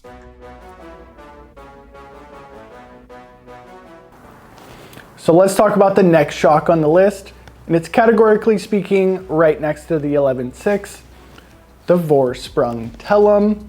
So highly anticipated. I bought this shock used. It was tuned for a Trek Slash, which is kind of a similar suspension to the Rocky, not exactly as progressive. And I was so pumped to ride this shock because every nerd, suspension nerd, bike nerd on the planet absolutely loves, respects the brand Vorsprung. But unfortunately, I'm ranking it way down the list because the damping lacks sophistication. The rapid revalve system is too heavily compromised in the retune aspect to give that sophisticated damper feel, but that is interpretation and you may love this shock. If you want high level retunability at your fingertips, we're gonna have to show you this shock before I get into the Vorsprung video. If you're looking for super tunability on the trail with your fingertips, Cane Creek Kitsuma basically does everything of the Tellum. Now the Tellum's damping is more sophisticated because it's preloading shim stacks, and the Cane Creek is orifice style damping. I have a whole video diving into that we're not going to go into on this video. So let's jump in. Basically the Tellum is a mixture of the Cane Creek Kitsuma and the Rockshox Vivid Ultimate, mixed in with some trickery from the guys over at Vorsprung. So let's say a big round of applause to Vorsprung to making such a high-end piece of suspension open source for your home mechanic like myself. Now that being said, if this excites you, this is your shock. I'm somewhat of a hybrid nerd and I don't like that kind of stuff. So the main piston on the Vorsprung Tellum is not a main piston, or I guess it is, but it's more or less a plunger, almost identical to the Rockshox Vivid. It's just like a plunger. Now Vorsprung's not stupid enough to put touchdown technology on theirs. It's just a standard plunger system. And as it plunges the oil up, all the damping is created in the head of the shock, like the Cane Creek Kitsuma. But Vorsprung, once again, is not stupid enough to make orifice style damping. We have shim stacks in the main piston. This is kind of a hybrid shock between the Rockshox Vivid Ultimate and the Cane Creek Kitsuma. So if you have a Zeb hanging off the front of your bike, I can just tell you it's an absolutely amazing upgrade from the Vivid. We'll see how it does today with the Fox 38. So it's a very plush shock with the twin tube design. That dual piston ring right here basically makes a little bit extra friction, so maybe that's why I went twin tube. I don't know for sure. So basically, let's get this puppy on the bike and let's go.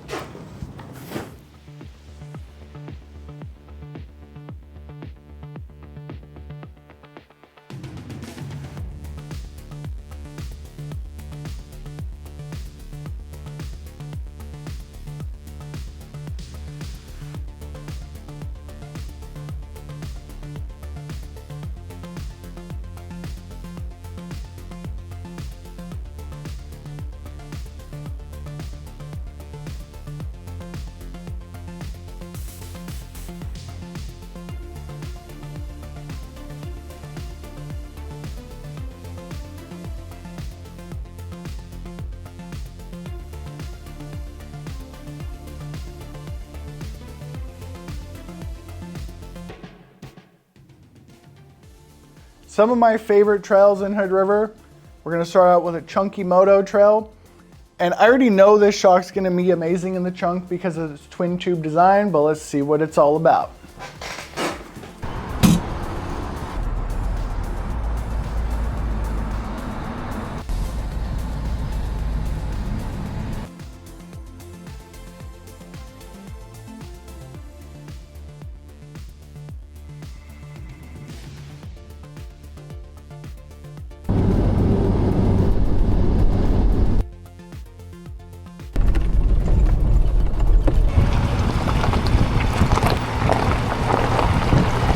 Find out what's going on and how this twin tube well damped shock's gonna do on some moto trails, because those are my favorite kind of trails. So let me get dressed.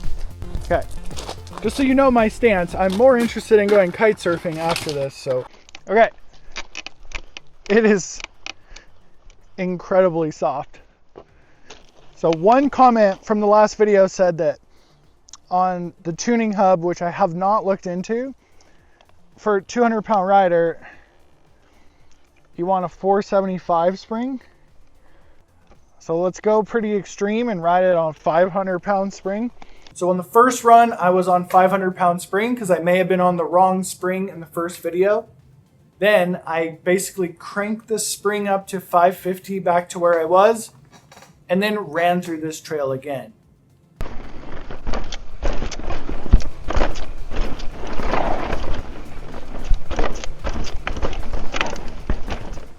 So instantly with the 550-pound spring, everything is absolutely dialed. So there's several ways to measure sag. The proper way is the actual wheel measurement, or you can like measure the stanchion. It's a very controversial subject if you like to watch technical YouTube right now.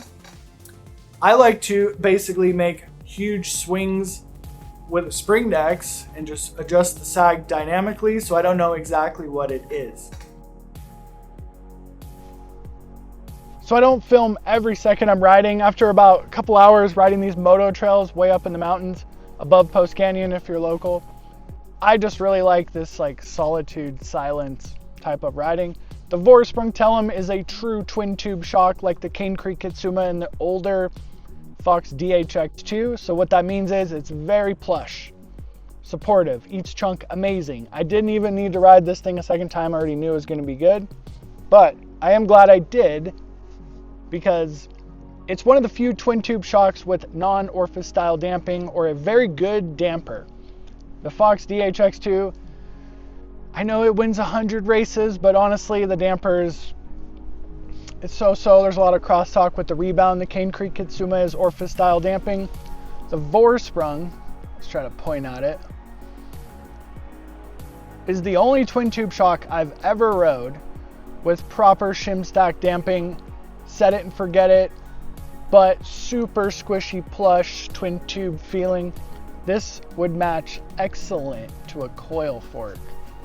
So just so you understand single versus twin tube damping, think about a sports car. I'm kind of a Toyota guy, so let's say Supra, old Supra, not German Supra.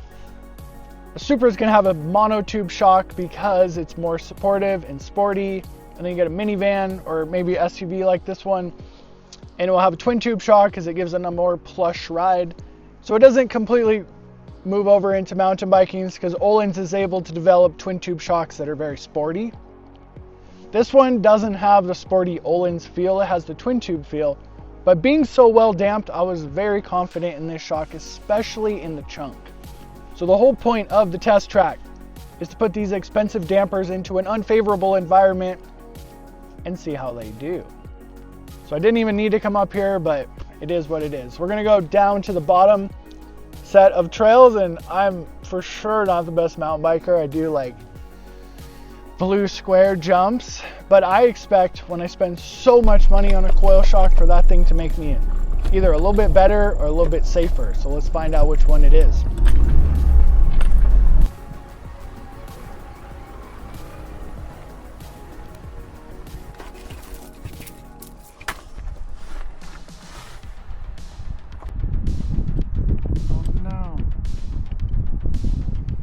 Okay, there it is, high and low speed compression. And we have 3 trails. We have 1st grade, 5th grade, and middle school. So we're gonna do a couple little warm-ups, 550-pound spring on 1st grade. And basically the shock's set up for traction, like the moto trails I just rode. But the byproduct of the traction setup is it is extra playful with the super fast rebound. But today, or down here, we need to be control. So I'm gonna start here, 1st grade, couple runs here, couple runs there, and see if the Tellum basically can provide me more support or more ability for its rather large price tag. Okay, the rebound's too fast for sure.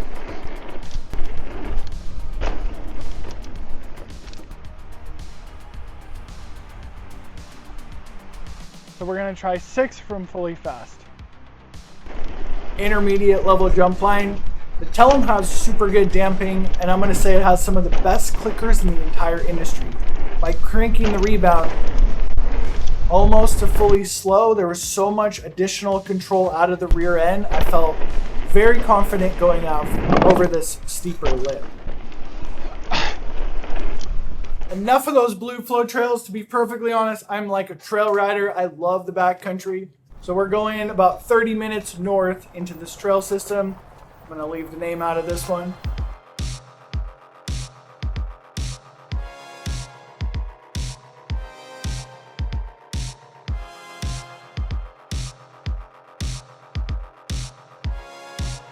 hands down my favorite type of terrain. The twin tube Vorsprung Tellum is a true standout shock with its twin tube damper biting into the ground. True standout performance, but once again, I haven't been riding my bike very much, so I'm kind of taking my time, going slow, kind of riding like grandma. So let's flip the camera around and check out that shock. So we got some really, really impressive performance out of the Tellum. I am a huge fan of this shock. Maybe a little bit critical in the first video, but wow. The hydraulic bottom out, basically keeping that shock off of the bump stop. Pretty well damped. It's not the best damper I've ever felt. If you watched the first Vorsprung Tellum video, I said it's a little bit dull. So in a terrain like this, you're not going to really notice the dull feeling, and the dull feeling may actually be advantageous when you're riding challenging terrain. When I'm nitpicking a shock around the test track, that's a whole nother thing. So basically I'm coming down this trail. It's pretty familiar. I used to ride it years ago and film many videos on it. So flipping the camera around, coming down this section is absolutely the most standout area for this coil shock. Is the most challenging terrain, basically a steep rock garden. So I ride a long travel full 29-inch bike for this exact reason. Basically the bike is floating over the rocks, and the Vorsprung Tellum is an absolutely amazing complement to this style of bike and that style of riding. So there's the coil shock poster, guys. Those are all the relative coil shocks for sale. So I'm still going to say the Push 11.6 is like better damped than the Vorsprung Tellum, but there's a unique value proposition out of the Tellum being 100% open source and easily retunable. So it's kind of funny. You don't have to watch a YouTuber and then get mad at him. Basically, the EXT E-Storia is like one of the worst shocks in the most technical terrain because it's too active. You gotta like underspring it even more than normal to get the proper levels of traction. So everything is a compromise in suspension. So my favorite coil shock probably is not as good as the Tellum on that last section. But if you... Let's break down the Vorsprung Tellum. The performance, I'm going to rate this 4 stars. Setup is 6 stars. It is pretty complicated, but it does have the most effective adjusters on the entire market. We're going to give it 5 stars because it's very similar to the Ohlins in appearance with the steel stanchion. So bravo to Vorsprung. Service, 5 stars because it's open source, but it is from Canada, so I can't give it 6 stars because it's kind of hard to get stuff from Canada right now. You know what I mean. Package suspension, and we're going to give it 2 stars because you can add the Vorsprung Smash Pot into your current Fox Rockshox products, but it is a little bit disappointing. Forks are super expensive to make, so I do truly understand why they don't make a fork right now. Cool factor, it is definitely cool if you are a nerd, so I'm going to give it 5 stars. This is where the Vorsprung Tellum is a little bit disappointing. I can only give the damper 4 stars because it doesn't have the sophisticated feel of the 11.6, EXT, and others. When you basically run the rebound the full fast setting, you can get it pretty playful. More playful than the 11.6. It is 100% 6 stars in the planted department because it's twin tube, so it's super plush down here. And it is not very firm. So there's a little bit of an imbalance between plush and firm here. I can only give this 4 stars because it is super expensive and the less than sophisticated damper feel. Let's talk about the People's Shock. Right in the middle of the poster, we got Rockshox Vivid Ultimate and Fox DHX2 2026. So the reason I own this shock is because it has a lot of video value for me, like service, setup, that kind of stuff. Personally, don't think it's really that great of a shock, and its stock configuration and stock valving, to be perfectly honest, as much as I don't like Rockshox, the Vivid Ultimate is 100% a better shock straight out of the box. Foundationally, this one has much more tuning capacity and has the potential to be an outstanding shock, but honestly, I don't think it's that great how it sits.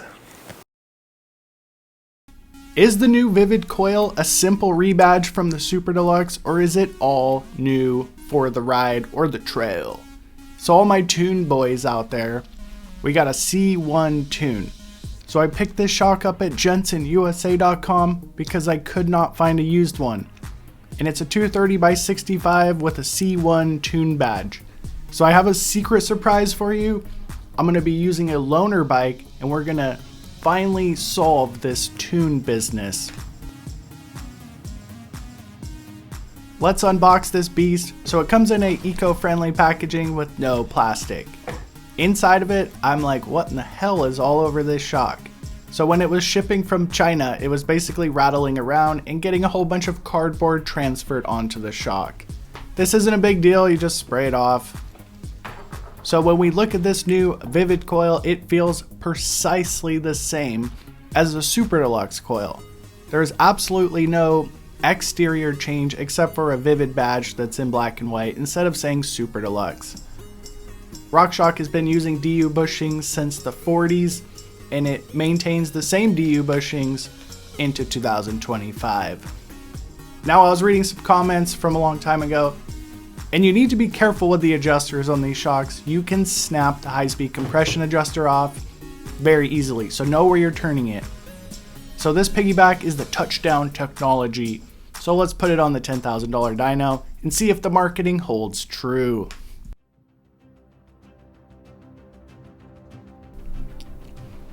Damper activation pressure will tell you a lot about a shock, but it won't tell you everything. So when I push the Vivid coil down, the first 10-15 millimeters of travel only takes about 30 pounds of pressure. So this is super impressive for straight off the top. Now it's only like 10 or 15, basically how much you see right there, where it's 20 pounds of pressure. And that's kind of the sag area of the shock, so I don't know how that's gonna affect it on the trail. Once we go deeper into the travel, it goes to about 45 pounds.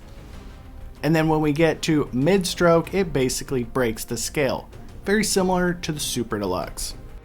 So now it's time to put it on the bike, and cleaning off all that cardboard transfer is not hard. All you have to do is spray the shock off, and it's basically brand new again. So my goal is to give you practical, useful information, and all the review channels will say it's amazing, go buy it. So it is very simple. It has sag indicators, climb switch, 4 clicks of high and low speed compression, hydraulic bottom out, and probably my favorite, the spring says 65 millimeters stroke. So we have 4 clicks of high and low speed compression, but you need to understand it has a massive range. So if you add 1 click of high, add 1 click of low, or the shock will feel like trash. If you don't have the rebound, at least in the middle, it'll feel like trash. It'll feel dud, slow, dead. So when it comes to the hydraulic bottom out, that's purely dependent on how progressive your bike is. So I'm going to be running this loaner Levo with a long stroke cascade kit, and I'm basically going to solve this tune business that all the commenters have been whining about. I am not the most diplomatic person, so I'm naming the Vivid coil the Band-Aid damper, kind of like Buttercups.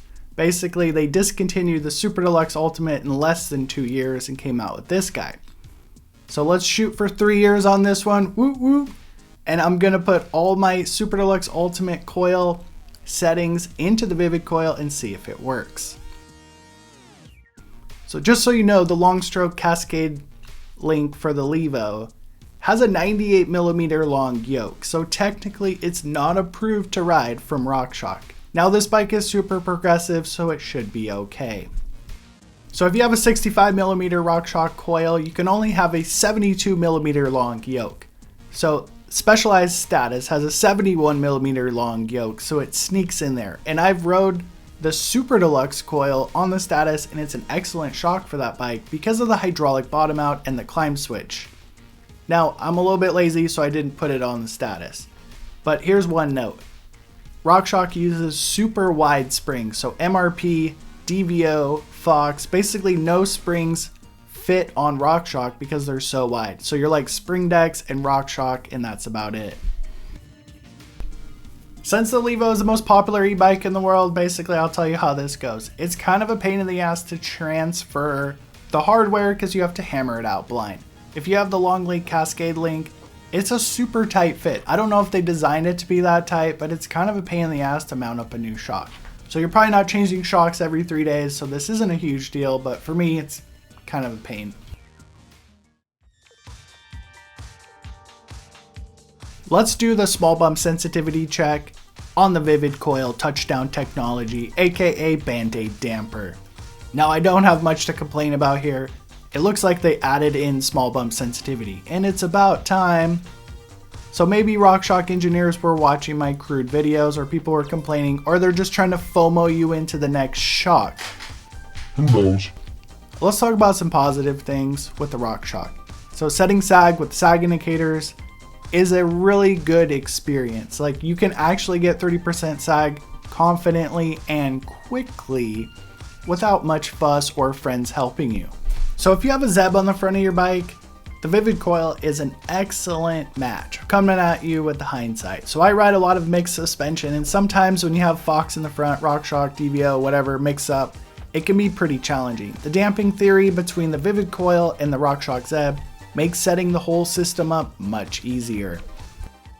Okay, I'm on the Loner Levo. It's a little bit different feel. It's like a lot shorter of a reach, even though it's size extra large. And I was kind of lazy to change the pedals, so flat pedals. So the Vivid Coil, I have the exact same settings as the Super Deluxe a couple weeks ago. Mid compression, mid, high, and low speed compression, and 11 clicks of rebound. So right away, the Vivid definitely feels like a better damper. It's kind of like soft throughout the stroke. It doesn't have that choked up feeling that the old Rockshox did.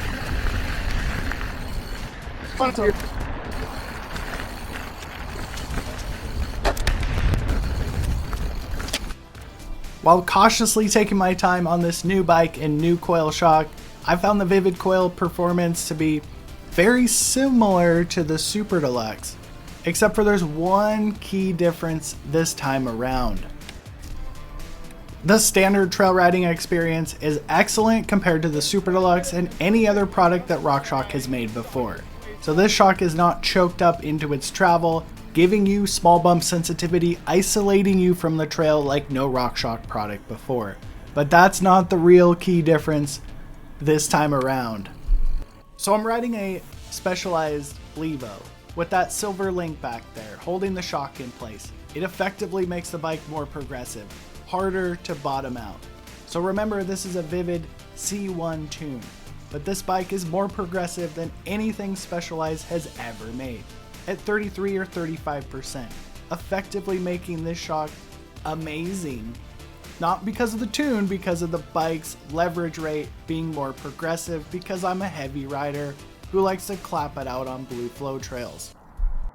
So really the shock tune is not as important as the suspension kinematics. So the Cascade component, the silver link back there, has made this the best coil shock experience I have literally ever had. Now, I could just go buy a Levo and this link, or buy this bike from my friend, but I've decided I'm gonna buy an actually progressive bike from this ride. So let me give you the good with the bad, because it's a completely unsponsored video and I don't want to be a sellout. So the Rockshox uses an IFP inside the piggyback. So IFPs are definitely having a slower response time, making jibbing, jumping, popping off things not quite as effective. Now, it's not as handicapped as a Fox DHX, but it's definitely not as good as a DVO when it comes to popping and jibbing and flowing. But the Rockshox is an excellent shock for your trail bike because of the hydraulic bottom out and the lockout switch. After like an hour and a half, I was completely dialed on this bike, so I went full send for my C+ riding skills. So really the bike's suspension kinematic is keeping this bike up in its travel and more composed. And it is definitely a pretty impressive coil shock. All dampers are getting so good in 2025, it's hard to go wrong, except for a Fox DHX. So I'm putting the Vivid Coil into the upper middle class of performance. But there is one massive benefit to being upper middle class. There's not much adjustment period because it's not going to feel completely foreign. Now the top end performance, the high speed damping, how the oil feels when it's slamming back and forth inside of the shock is not going to be as good as Ohlins, DVO, EXT, etc.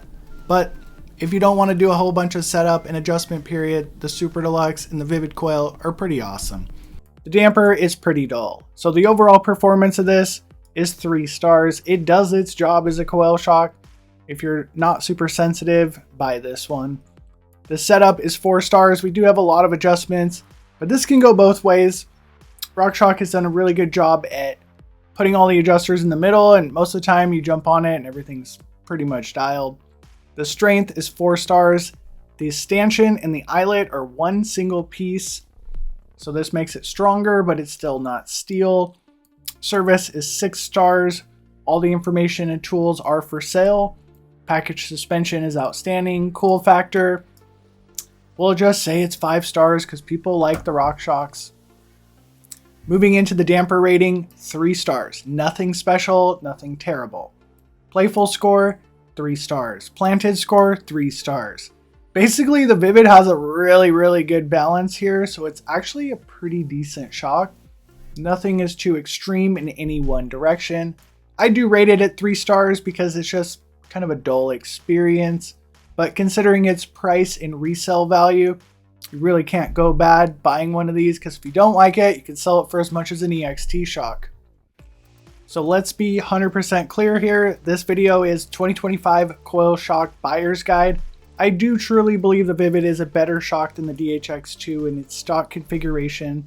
So that being said, I own the Fox DHX2, prefer Fox products, so don't get mad at me for saying the Vivid is better, because it is better straight out of the box. I ordered the new Fox DHX like 2 or 3 days ago, and check it out. Came in from Jensen, USA. So basically we're gonna go ride this for one day. The new Fox DHX. Gonna try to have fun with the videos, so there may be some typos.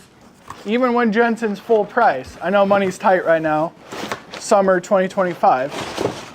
You gotta have some kind of brand loyalty, and they have awesome non-postal service shipping. So number one thing, we got an oily shock straight out of the box, just like the new Fox Float X2. There's a little bit of oil coming out of here. It's under warranty, we'll send it in. So fortunately, I'll be able to take this one apart because we have the standard seal head. I wasn't able to take apart the new Fox Float X2. So if you're a new viewer, welcome. 12.65 millimeter stanchion. I think that's the same stanchion as the Fox DHX. So here's the test, boys and girls. Damper activation pressure. So this doesn't tell the full story. Full story of the shock is like how supportive it is and how does it ride. And we want to give Fox the best chance possible to stack up against the EXT E-Storia. Okay, open counterclockwise, fully open rebounds. So the initial pressure right here, let's zoom in.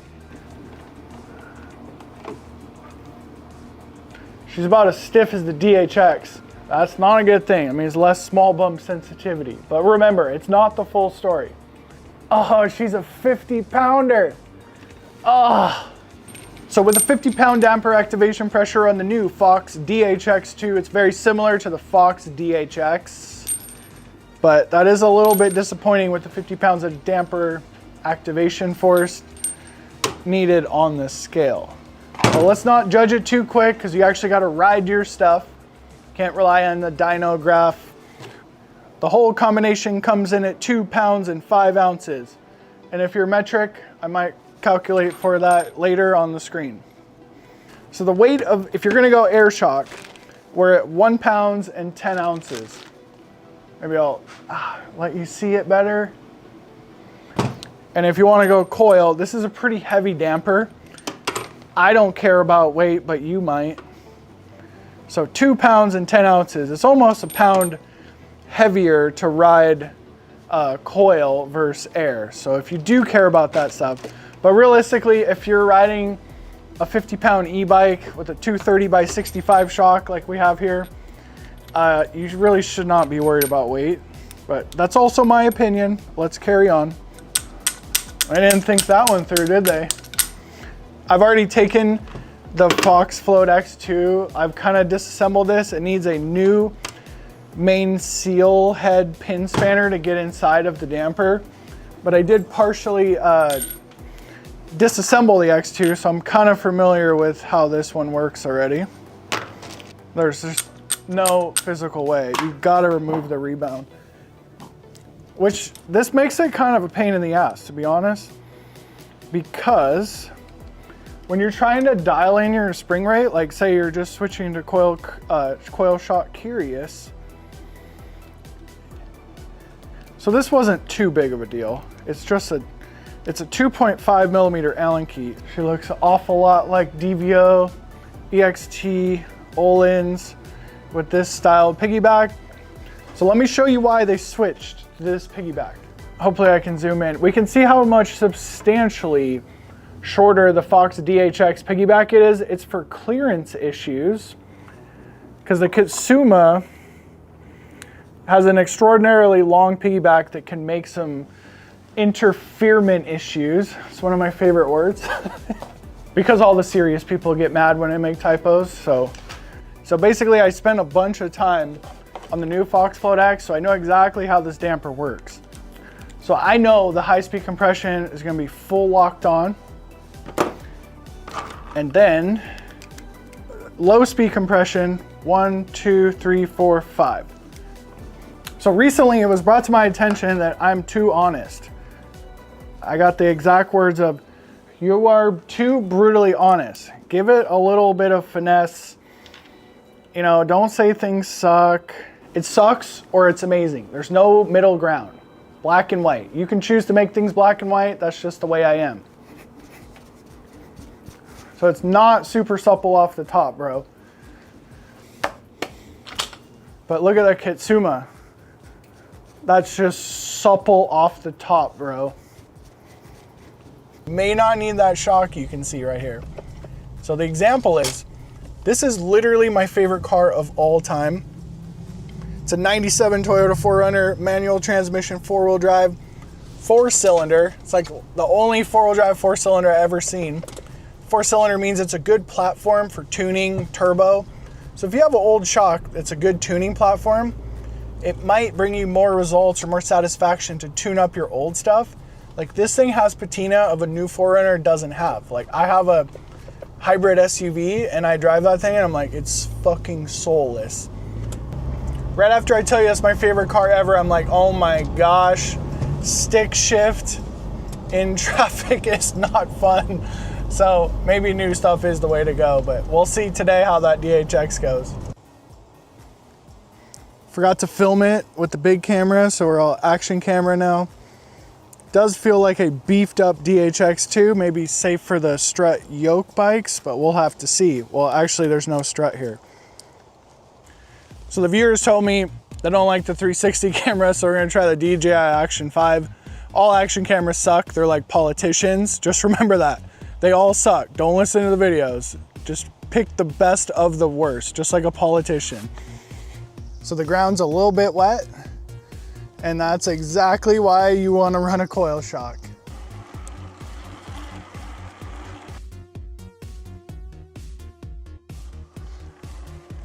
So I guess I'm not hitting that jump today.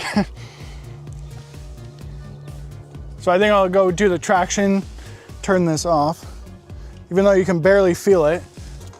Warm up lap on the new DHX2. So it's definitely set up for like maximum control with the slower rebound.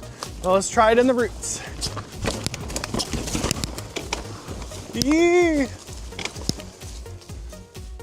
Gotta go to the bottom to hit the jump line. These are all kind of loamy trails, but I've definitely maybe oversprung, which is a good thing. Maybe we have to go down. The repair manual is not out for the new DHX2, so I can't check the internal floating piston air charge inside of it. So one reason like the Rockshox feels super stiff and supportive and I have to like underspring it 50 pounds is the Rockshox uses like 200 PSI in the piggyback. So I'm suspecting Fox went up to about 150 on this. The first impression of the new Fox DHX2 was absolutely disappointing. Do you remember the 50 pounds of damper activation pressure from the garage? Well, that translates into a pretty big compromise in the traction department. The previous generation Fox DHX2 was like the best shock I've ever rode in chunky trails. But these two shocks are kind of like polar opposite. The shock is literally 45 minutes out of the box at this time, and I do have to remember that. So that basically means you need to take your time and adjust some clickers. So what my shock basically didn't feel good. So what this means is I want to turn the rebound slower. That's what my brain tells me, but I turned it faster and everything did start to get a little bit better. My favorite section of trail to test a damper is right here, a 3-foot hug to flat. So there's a root section and the shock can't recover before the next roots. So typically the damper will spike and you'll kind of go out of control. But the Fox DHX2 has some really good internal valves in it. So I know it's just a matter of hitting the right clicker. First impression of the shock, doesn't have that super supple off the top feeling. So it just kind of gave me like a DHX vibe in my mouth. It was like, ugh, spit that out. Just dropped that thing off at the post office on the way here. But after coming down the mountain, the shock's increasingly getting better and better and better. So I'm on this flow section, loamer section, and this thing felt outstanding. So what I'm gonna do is put the cameras away, enjoy a bike ride, catch you in the car and see if it gets better. Okay, I estimate I'm gonna need about half. I fully forgot to run my favorite section with the climb lever on. So I'm curious to see if it gets mo better. So foundationally speaking, I think it's an excellent shock with a very sophisticated shim stack on the mid valve or the main piston and behind the compression adjusters. Unfortunately, the stock compression valving sucks. It's missing HBO. The shock's basically unusable for my 220 pound weight rating. But that being said, I'm going to give it an overall performance score of 4 stars because it does have the potential to be an amazing shock. The setup is definitely 1 stars. High speed compression adjusters, very ineffective with no hydraulic bottom out. 2-way adjustable rebounds will throw you for a loop and they hardly do anything anyway. The strength of the DHX2 is very good, 5 stars, 12mm steel stanchion. The service is going to be 6 stars, but the shock's so new, the service documents aren't out. The package suspension is really impressive, 36, 38, and 40mm stanchions. Cool factor, I'm going to say it's 5 stars because Fox spends more on marketing than its actual damper. The damper, we're going to say it's 4 stars. Its stock configuration for everybody off the shelf is a little bit disappointing. The shock is not particularly playful with its internal floating piston and valving architecture. It is a pretty planted shock. Gave me quite a bit of confidence when I was comparing them back to back. My overall score is definitely on the lower side with 3 stars. It is not a plus shock and it's not a firm shock, so take it for what it is. Just to be clear, there's a reason to buy every single coil shock on this list. None of them are particularly bad. They're not like air shocks, but we are moving into the bottom row here. So we got budget Fox shocks. So there's a massive value proposition with DHX2 and Marzocchi Bomber. Let me show you. I have like 3 or 4 of them. Okay, so this one, DHX2, we got a Avalanche tuned one. Then we have a Fox tuned one. These were $150 at Jensen. So if there's any reason to buy these, it's basically value price. So let's jump into the DHX2. So first of all, with the DHX2 on the Rocky Mountain Altitude, a super progressive high pivot suspension, shock is completely adequate. Rocky Mountain really dropped the ball in my opinion by not equipping all their bikes with DHX instead of Float X.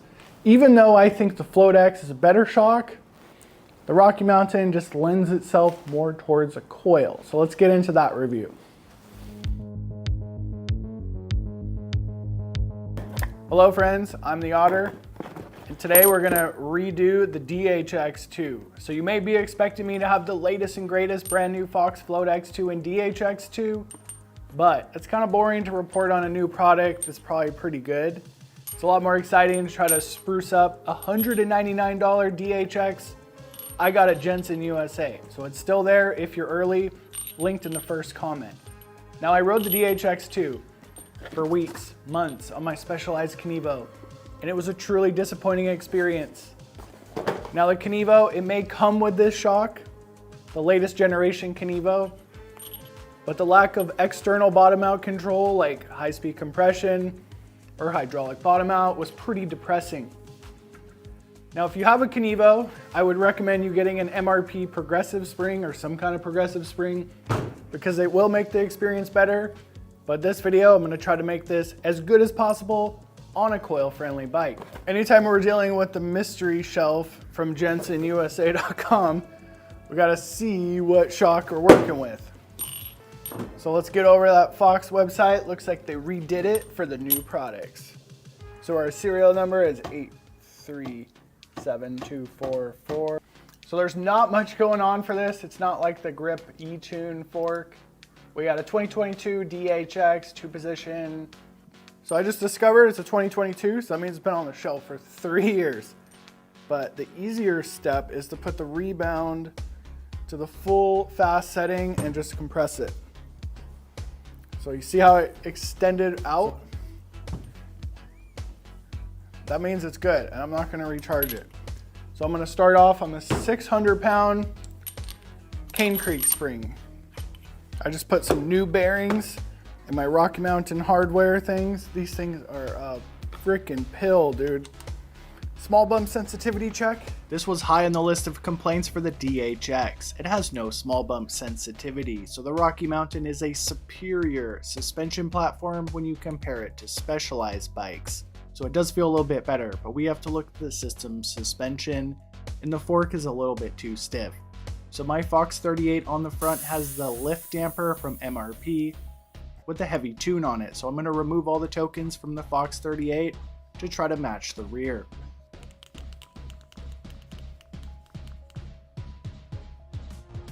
A couple parking lot jump tests tells me the DHX feels pretty darn good on this bike. So everyone's different, just like every single bike is different. The Rocky Mountain is a far superior suspension platform, like I mentioned. With a 37% rear progression, I think this is gonna be a pretty good ride. So I'm gonna be focusing on heavy compressions, like this one, because this is typically where coil shocks fall apart. Coil shocks are amazing in the chunk, and I don't need to go do a bunch of downhill lines because I've already rode this shock on downhill lines, and it's pretty darn good. What this means is I'm gonna go test track, garage, test track, garage. So I've rode almost every single coil shock on the market through this trail. So the DHX stacks up pretty good when you put it on the Rocky Mountain.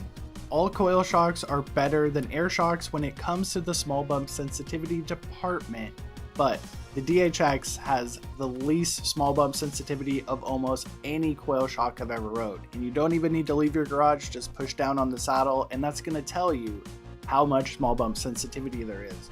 So a lot of people don't care about this or don't even notice this, so try not to pay attention to it since I just mentioned it. But I am focusing on the high speed circuits on the DHX because that was my #1 complaint. On Specialized bikes, you really need that progressive spring, but I'm going to test it out on the Rocky Mountain with a straight spring. 2 hooks to flat, and there was no sharp bottom out. So the damping is pretty darn good inside of the DHX if your bike is 30% or more progressive. First trail in the DHX, I almost have 0 complaints considering its $199 price tag, but the fork was a little bit off, so I made a few little adjustments and then took the pole off my bike because it basically handicaps my already handicapped riding. Went through this section of trail as fast as I physically could with the camera on my chest because it's not as distracting, and I was truly impressed with the high speed rebound department on this shock. So if you were pushing it, trying to ride fast, the DHX is an awesome option if your bike is progressive. So it doesn't have that external hydraulic bottom out or high speed compression, so your bike needs to stop this shock from bottoming out. Now this is pretty wild. It looks like you've taken a hard fall, call emergency. Holy crap, that was a pretty good run. It's a pretty rare occurrence that I'm not complaining about suspension or talking shit, but wow, that was good. So it could be a lot to do with the MRP lift damper. It just took both tokens out of there, slowed the rebound down a few clicks, and it was just absolutely amazing fork with no tokens. And the shock felt great. All the high-speed circuits felt good. The low speed's a little sluggish, but it was such a good run after my watch calling me saying I crashed. We're gonna film it in slow motion, so I'm definitely not the best rider, but I want to see what it looks like.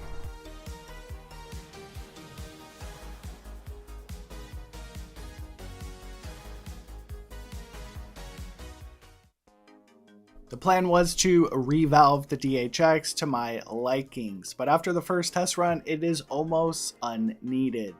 So it's 2:12 p.m. and I'm going to see if I can get back out on the trail same day after reshimming or retuning the DHX. So this is the first shock I'm ever going to attempt to revalve or reshim. And one of the main benefits of riding a coil shock is they are very friendly to work on and easy. If you do have these bearing mounts, they can be a little bit of a pill and you're going to need the specialty tools to remove them just to get the spring on and off. But I did discover you only need to remove one bearing mount to remove the spring.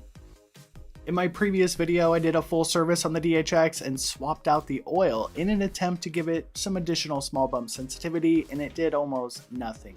So one of the most difficult things about the DHX is removing the travel or the stroke reducers from the shock. It's a tiny 2mm Allen key and it's just a little bit of a headache. After removing the stroke reducers, I found a little bit of oil under here, so a lot of bike parts straight out of the factory have issues. So my speculation here is bike parts are extremely hard to work on. It took me like 2 savage years of breaking things to even be halfway decent at it. So do not attempt to do any type of bike service unless you have a Nipex pliers or the Harbor Freight Icon knockoff ones. So the main seal head right here is pretty difficult to work on or loosen because it is such a tiny little space. So make sure you got the Nipex. Here is the main piston on the Fox DHX. What makes this shock good, according to some tuners I've talked to, is this piece right here, and it's called a mid valve. So Fox basically admitted their DHX2 sucked, and it doesn't have a mid valve. Now, I thought the DHX sucked until I rode it on the Rocky Mountain, so your results may vary on this shock. Inside of the piggyback, we have an internal floating piston. So if you're a very nerdy person, I think bladders are better, but 90% of shocks out there have an IFP. Underneath the piggyback assembly, we have a base valve. I'm not a Fox engineer and don't have access to them, but I did speak to some tuners, and this does have a heavy result on the compression feel of the shock, the base valve, and all the shims underneath it. If you took a Super Deluxe or a Rockshox Vivid apart, there is no shims inside of the piggyback, they just open and close ports. So this is one reason that Fox feels a little bit better. It's more sophisticated damping, with the shim stacks controlling the compression rather than a needle and an orifice. The Fox DHX is a tuner's dream. The shock is extremely easy to work on and take apart. All you need is a 13mm set of shaft clamps to take the main piston off. On the bottom of the main piston, this is going to control the compression, and we can see how many shims are basically there. A lot. So more shims usually means more better. The biggest shim basically starts on the main piston and then it works its way down to smaller shims. On the top of the main piston, we have the rebound shim stack control. So think about shims like 80% of how the shock's gonna feel, and the clickers are going to be like 20%. So the DHX not having much external control, you got to make sure you get this shim stack right. After getting all the shims out on the table, what is my goal or what is your goal? So during the first initial test drive, I basically took notes on what's the most important to me. So I like to go slow and kind of like, so that way I really want a fast response time. And I was recently riding with my friend, and he's like trying to find the fastest way down a trail possible. So like this boring little trail to him is like the boringest thing on earth. And me, I just did like 5 snaps. And if you're not familiar with snaps, that's what it's called when you surf and hit the wave and throw a little spray. So it's all what you make of it, but everyone is different. During my investigative run, I want more pop, so basically I'm going to equate this to a faster low-speed rebound and definitely taking off some low-speed compression. Thanks to my commenters, I read this book, the Motorcycle Suspension Guru Bible book, basically studied this for 2 weeks in Hawaii and I'm pretty confident to jump in and move some shims. I'm going to focus on the main piston first, and we're going to play a little bit of checkers because I don't have a collection of shims. On the bottom of the main piston, this controls the compression. The second shim in the stack on the bottom controlling the compression is a 20 millimeters wide shim. So I'm just going to absolutely remove that shim, the 20 millimeter or the second shim, and then I'm going to move on to the rebound shim stack. After removing that 120 millimeter shim from the compression assembly, I swapped the first low speed compression shim, so it's going to be instead of a 2320 on the rebound, it's going to be a 2020. Because the high speed rebound and high speed compression was completely sufficient for the Rocky Mountain, I do not want to disturb any part of the high speed circuits. So even though you're changing low speed, you're going to affect some of the high speed. But obviously Fox is a lot smarter than me and I'm just playing checkers in my garage. So I'm also going to move on to the compression shim stack for the main valve, and I'm just going to remove the second shim from that one as well, which is a 20 millimeter shim. There's about 10,000 different variables when it comes into building shim stacks, but to keep this simple, basically the larger shims typically control the low speed compression, and after looking at the shim stack in the DHX, it has a lot of massive shims for the compression. So after riding the Suntour Vora after this video, I realized Fox puts all this low speed in there so it doesn't turn into a bobbing mess when you're pedaling, but it doesn't fit my need of wanting a jibby jumpy kind of bike. These tiny shims left on the table are called a clamping shim, and they'll basically tell the thing how to be. Like if you used a lot more of them, it would be a lot stiffer of a compression stack, so all the shims have to bend around these. While I was assembling the main valve or the piggyback shim stack, I decided to just leave one of these out. I don't think that's going to make that much of a difference, but I did make some massive changes by removing those two shims and reordering one of them. This shock is extremely easy to put back together. Everything has nice old wrench flats on it, and the bleeding procedure is pretty simple because it does have kind of larger ports in there, so it's easy to get the air bubbles out. Now technically you're supposed to use nitrogen to inflate the internal floating piston, but if you have a shock pump, it's 78% is good because the air you're breathing has 78% nitrogen. I fully forgot to test this on the Harbor Freight dyno scale, but the shock feels a lot softer straight on through the travel, so I decided to double check the internal floating piston gas charge to make sure it was to the specification of 150 psi. 150 psi is kind of the middle of the road when it comes to the gas charge. A lot of how your shock feels is how much air is inside of the piggyback. If you have a Fox DHX2, this one, you can just pump that up to like 150 to 200 to get a stiffer feel out of the DHX2. Started this out at 215 and now it's 349. So in less than 2 hours, if you do have experience, you can have your shock basically re-shimmed. So here's the new official dyno tester. It's jumping on the bike in the garage because I can't afford the dyno tools. So the shock feels substantially more soft straight off the top, and that was one of two complaints with this shock. The first impression of the first shock I've ever re-shimmed, well, it feels like an absolute upgrade for my ADD riding style. With that faster rebound and less low speed compression, it feels like it has additional traction. During that cross country thing I used to complain about, the small bump sensitivity, it's definitely improved. Now the real question is, did I screw up the high speed compression circuits by removing those larger shims? And the answer is absolutely no, and this shock has insanely more pop. But there is one massive problem: the rebound feels a little bit too fast when I'm jumping. But remember, this shock does have some external controls.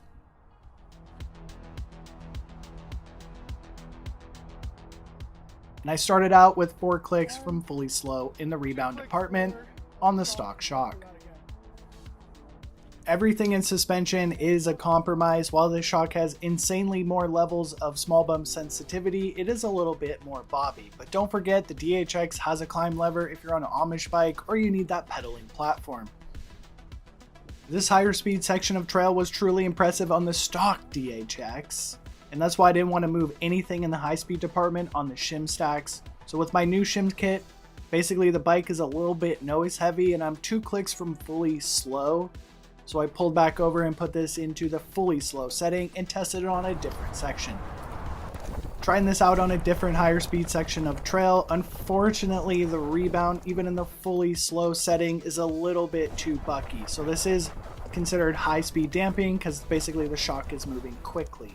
So I shouldn't have touched anything in the rebound department because Fox got the rebound right. It just had too much low speed compression. I'm going to say this is pretty good for my first ever shim shock. And remembering, I basically wanted this to perform excellent at low speed and have that stupid fast rebound so I can surf and jib down the trail. The stock DHX is going to be on your screen on the left with a 600-pound spring. After removing a couple of those low-speed compression shims, it's definitely a lot more supple into the travel, and I'm pretty satisfied so far, but unfortunately. So let's talk about the Fox DHX. So very similar to the Fox DHX2, 4-star performance. Definitely gets an upgrade in the setup department.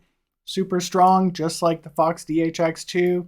Basically, the DHX2 for the 2026 year is almost identical to this shock, but we are going to downgrade the damper down to 2 stars because it is a very simple damper. Playful department is definitely lackluster because they got too much low speed valving on it. Planted score, it's a coil shock. It's hard to go below 3 stars with a coil. My score is 2 stars unless you're on a serious budget. It's definitely not a plus shock at all.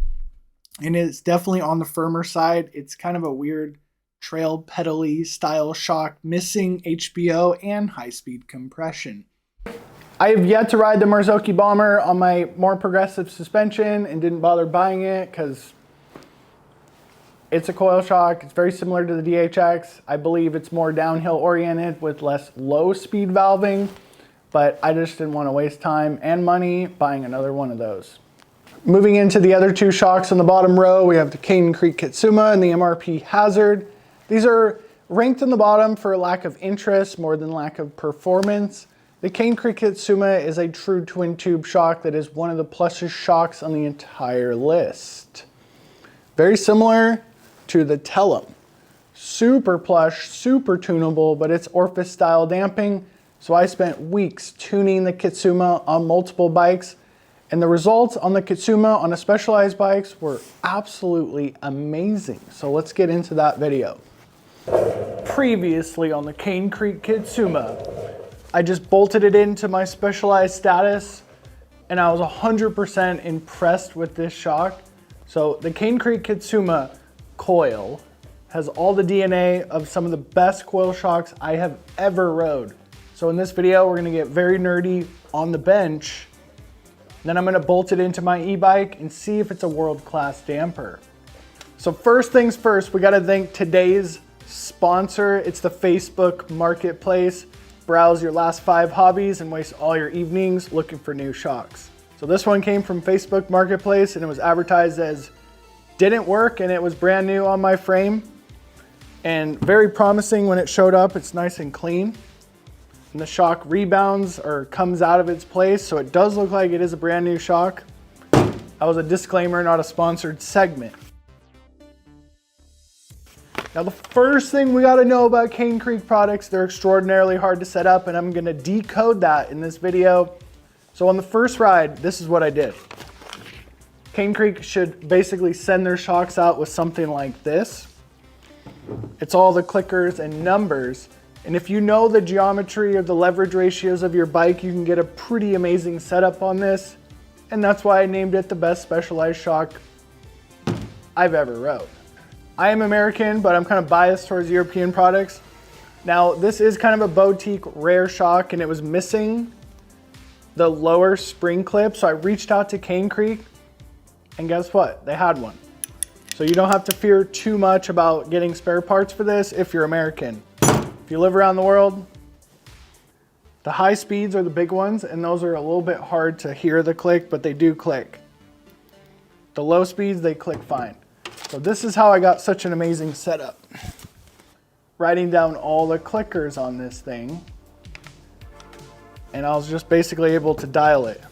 So we got the 2-position climb lever, fully open, low speed compression, full soft. High speed compression, full soft.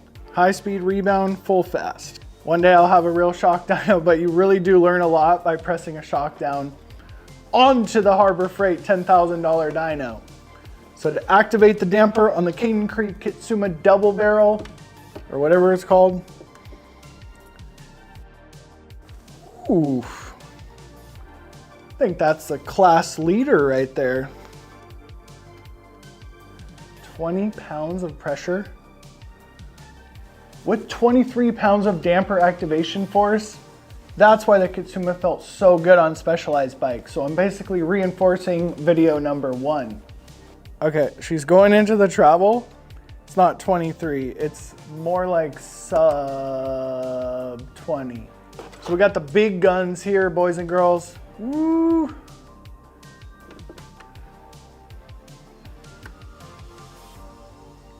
Does that mean that Kitsuma is better than the E-Storia? Probably not. But one lesson to learn here is one of the secret ingredients in the secret sauce is a small stanchion. The Kitsuma features a 10 millimeter, I didn't look that up. It's roughly 10 millimeters from looking at it. While the E-Storia has a super hefty 14 millimeter shaft that I do prefer. So the smaller the shaft, the less resistance it has going inside of there, and that's one of the reasons that air shocks suck. Now this one is in excellent condition, so I'm not gonna rebuild it, but let's take a look at the repair manual, what makes the Kitsuma super, super unique. Here's the compression valving on the Cane Creek Kitsuma. So we have low speed, low speed, low speed, low speed. It doesn't have enough high speed compression damping stacked on the main piston. That's pretty normal for production shocks. Here's the main piston on the Kitsuma. It's kind of an old school restrictive main piston, but as we just saw, it's got like no resistance going into the travel. Now, when I scrolled through here, I was kind of blown away. So when we take a look here, there's only shims on the bottom of the main piston. So when the shock is pushing up, these are going to be compression shims on the back of the main piston. So essentially all the rebound on the Kitsuma is created out of the block right here. So here's the poppet valves that create the rebound. So the whole rebound damping curve is created out of poppet valves. It's probably the only shock on the market that does this. So here's our clickers on the Cane Creek Kitsuma, and here's my setup for the status. So we're gonna create a new setup.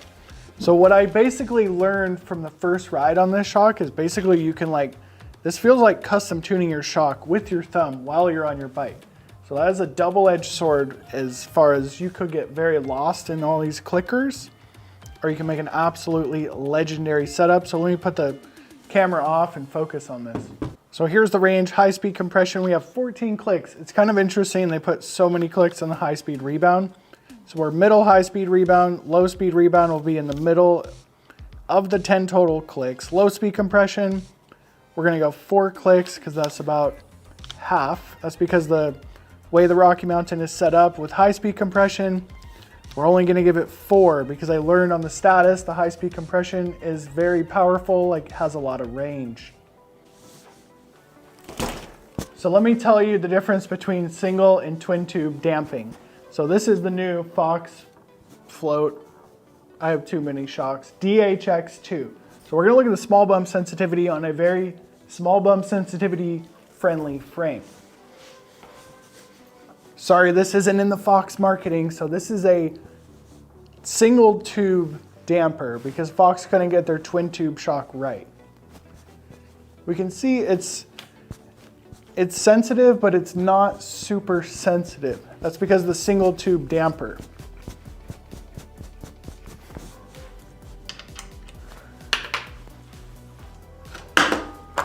Oopsie.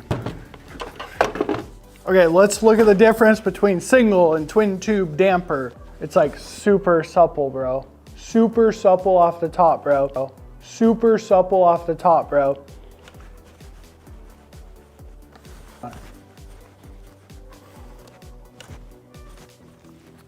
So it's gonna have insane levels of small bump sensitivity, but the Rocky Mountain frame already is super plush off the top. So this coil shock on the Status is pronounceably more plush. So it's all about your suspension foundation when picking a shock. So we're gonna see how this goes. I wasn't able to put so many miles on the Status because it's an Amish bike and I kind of need the motor because. Okay, quick dyno run. Let's check it out. Oh, it's super plush. It feels very promising. Look at that. Butter.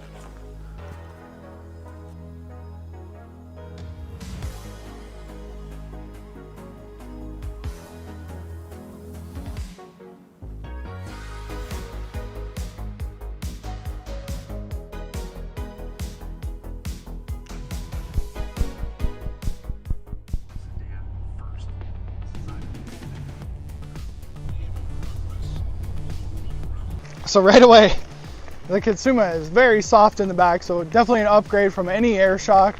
The question is the damper gonna be any good with its poppet style valves and lack thereof of shim stacks for the compression control via the adjuster? There is compression shims on the main piston that I showed you earlier inside the repair manual.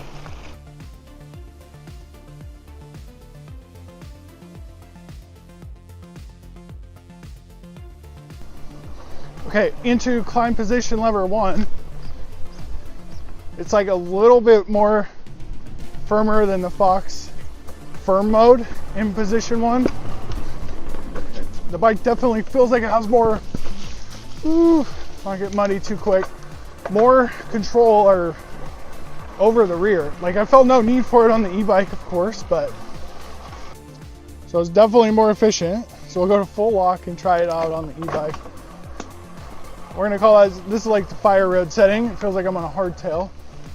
And hopefully the shock actually has a mechanical blow by in case you heavy compress it with the super lock on. But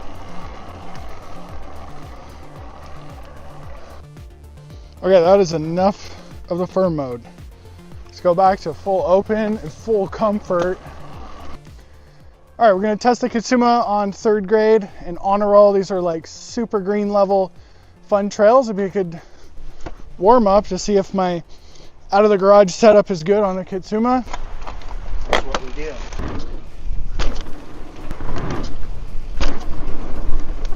So we'll go a little faster through this green jump line. Obviously, I'm not the most talented rider, but when you're not as talented, it makes equipment extra important.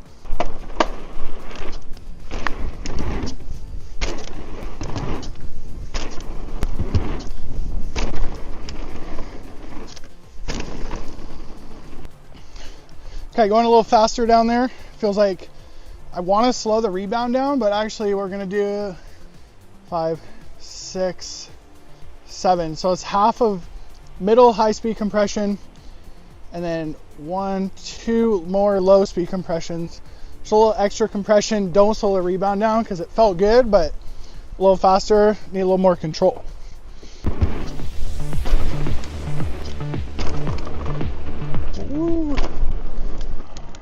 Okay, extra compression is just super impressive. We're gonna go hit a blue jump line.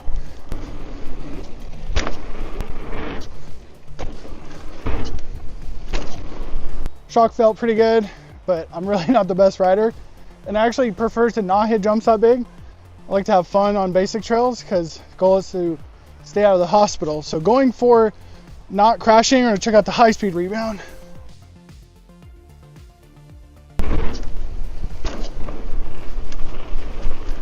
The Kitsuma is pretty shocking because cranking the high-speed rebound slower is actually super effective because of the range. So it's a little bit of a problem because you could get into trouble with the clickers and kind of get lost in it, but it ultra helped me stay safe on that jump line. And I don't even like riding trails like that. After a savage hour climbing, I found a little chunder zone. I'm gonna set the camera up and see what this coil does and what they're intended for. So this is a precise reason you ride a coil, because it just inspires confidence when you take the wrong line. And bouncing back to what I said earlier, if you don't have the skill, the equipment really matters. So after taking the right line choice, this is a very standout coil in the chunk, but this was just a short section of trail. So we're gonna hit this blue jump line, following my friend, so hopefully I can hit all these.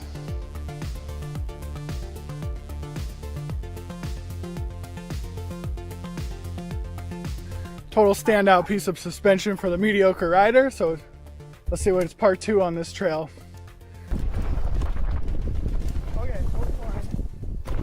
Just went on a 59-minute side quest. My microphone fell out of my jacket, so it's a $100 ride. So when I was on the side quest, the shock started making some noise, kind of intermittently, and it started raining, so the bike's a mess. So it's not doing it now, but inside of the spring, there's a whole bunch of like scratch marks. So I'm not sure if like some dirt or mud got inside of here. And as far as the clearance on the damper versus the spring, it's a pretty tight clearance. So the rebound I made incredibly slow, and it's kind of dull on the easy trails. It's just impossible to find a middle ground because there's so much range on this shock. So it's becoming a little bit of a problem.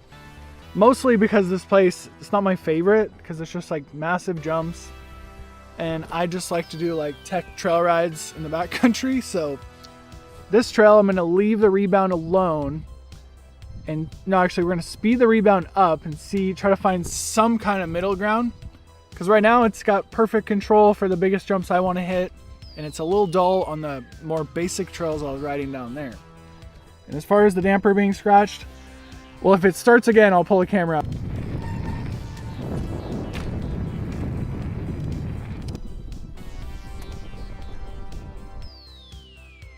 A little bit out of control, but the same dead feeling. A lot of suspension is like your mood, and I'm kind of in a bad mood. I just lost a $100 microphone. Tire pressure, among other things, can totally affect the suspension, your perception of it. So I'm not going to draw any conclusions quite yet.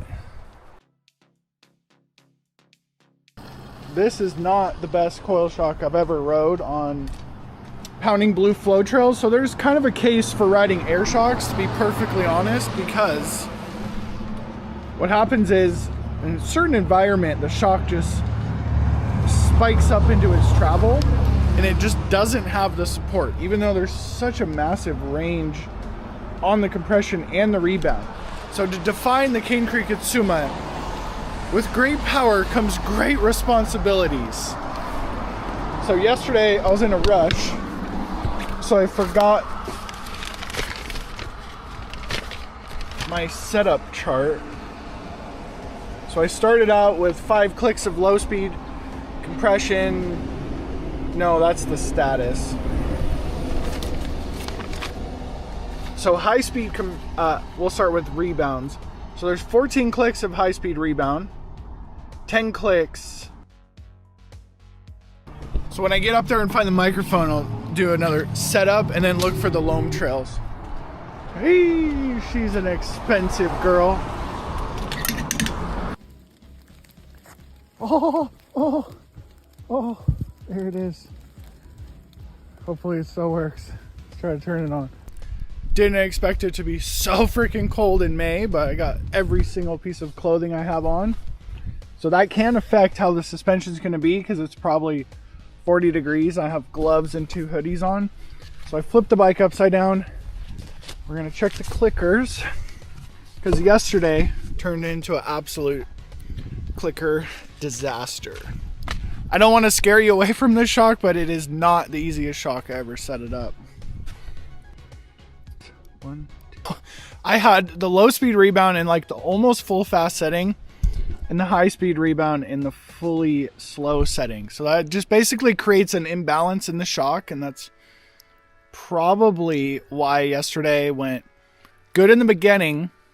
Felt pretty good in the beginning. Towards the end, it was absolute rubbish. So you can destroy this shock with the setup. You know what? I'm just going to put them all into the middle, actually. So let's do the parking lot bounce test. Check out the clouds. Ooh. Okay, let's check it. So it's back to plushness. So if you put the low speed rebound too slow, it actually makes it harsh. The rebound range, it still feels too fast. So low speed compression.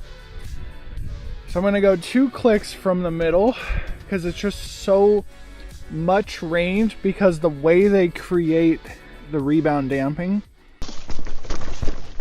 Woo, Coil! So the Kitsuma is pretty lively. Or Coil. So today we're in the back country, and this is like the primo section. Look at this. Woo! I like to call this the road less traveled. So I'm gonna film this section, and this is why I literally have this bike. Because extra traction, big wheels, wet roots, and this is gonna be a standout, but we'll see what it looks like. As expected, absolutely stand out in every department on that loamy natural styled trail, but I don't have any water with me. So it's come in and then you gotta go out because you don't know the way, and water and battery range and whatever else. On like a 5-mile road climb up to a moto trail. So this is a really fun trail. It's like nice and open. I just pulled over because the Kitsuma is like going into the upper leagues of shocks right now because it's so active. It's got this pop, play, traction, everything I want in a coil shock, and it does have 2 of the secret sauces, a small stanchion and a bladder in the piggyback. And it's just an absolute standout on this section of trail. So it's not super technical. It's actually like kind of a moto trail, but it's flowing with big compressions. You want extra traction. And let me show you how it looks.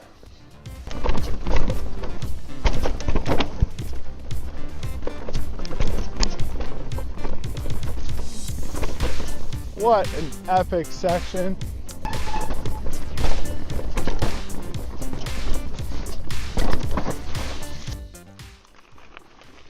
So unfortunately, I just did a 5-mile road climb up there.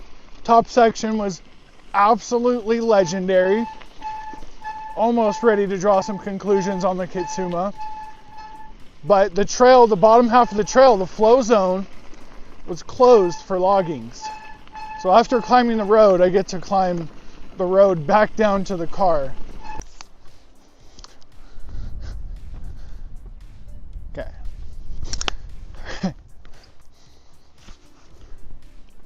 So completely off topic when it comes to shocks, you gotta check out where I'm riding. So basically riding through a cloud in the mountains here. Woo! So the video is called Adventures with the Kitsuma. So look at this cloud. It's just like coming up here. All right, that was a legendary experience on the Kitsuma. Kind of lost up here in the mountains.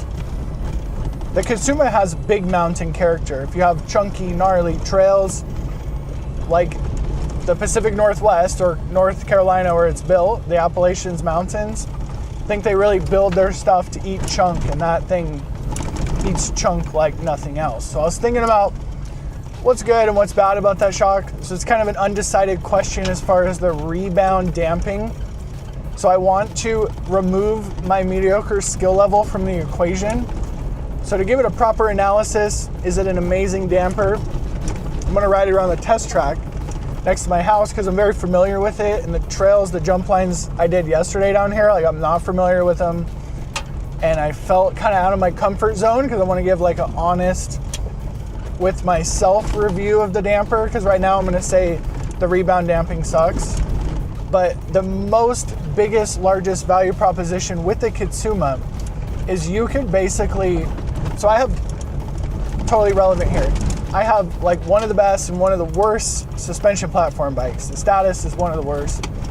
The Rocky is pretty amazing.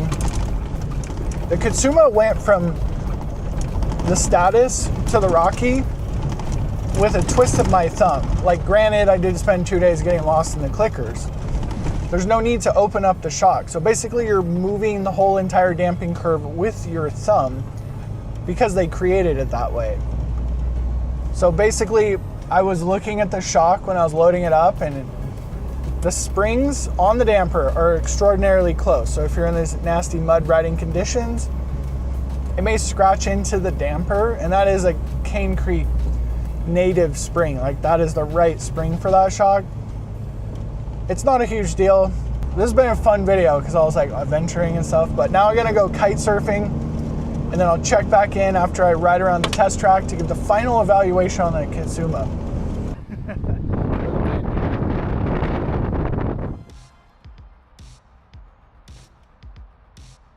So I'm super excited to put these on.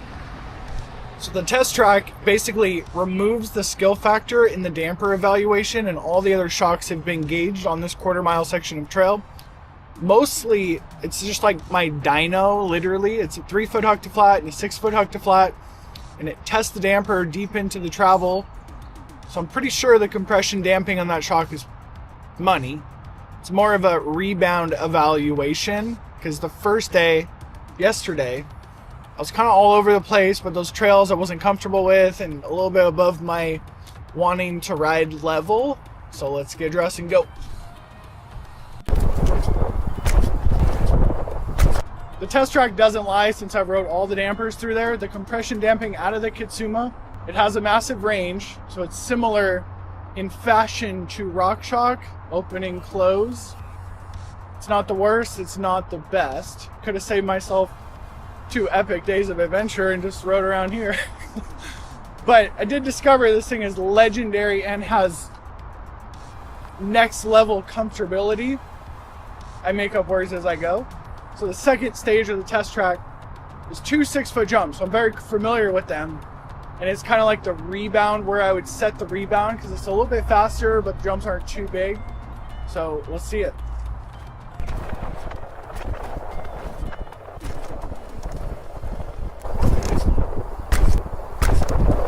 So it basically depends on how you want to look at it.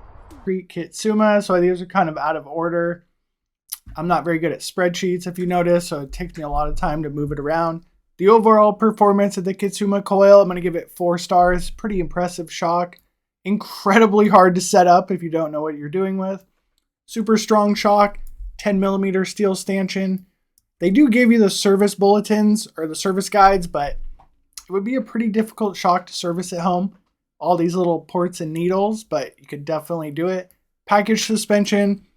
I don't know what Cane Creek's doing with its missing an enduro fork, but it is what it is. For some reason or another, nobody thinks these are cool, even though I think it's pretty awesome. The damper rating, I'm going to give 3 stars. Very effective clickers. Super playful shock. One of my favorite shocks on the entire list. Super planted twin tube design. And I'm going to rate this at 4 stars. The only reason it's not 5 stars, I couldn't get the rebound into the right setting. I just had to keep moving it. That's kind of a hallmark of Orphis style damping. You always got to be adjusting it.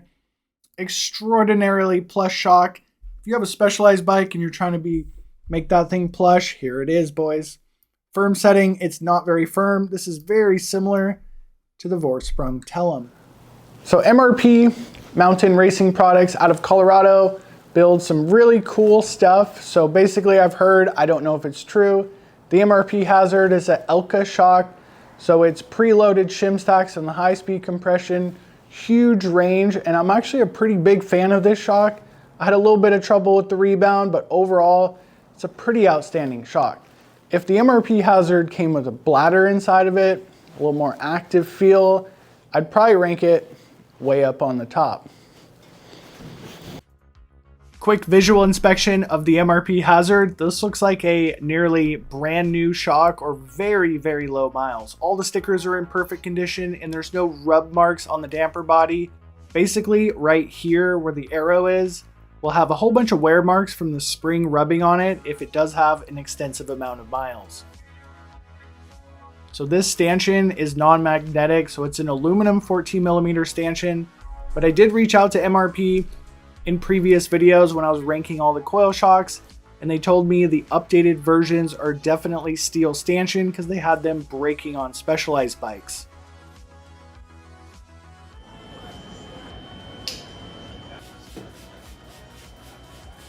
Bravo to MRP for actually marking the adjustment. So someone like myself could figure this out, that the silver ring is going to be high speed compression, but to your average rider or even myself, sometimes it's super annoying to have to look up the information. The shock features high and low speed compression. The MRP logo is the low speed compression adjuster, and then we spin the silver ring to get the high speed compression. So it takes a long time to spin the high speed compression, kind of like DVO, and it's absolutely pain in the butt. It takes forever, but this means we're preloading shim stacks, so we're getting a nice fine adjustment of compression. This is not a Rockshox with orifice style damping, so I'm expecting some pretty good results out of this shock.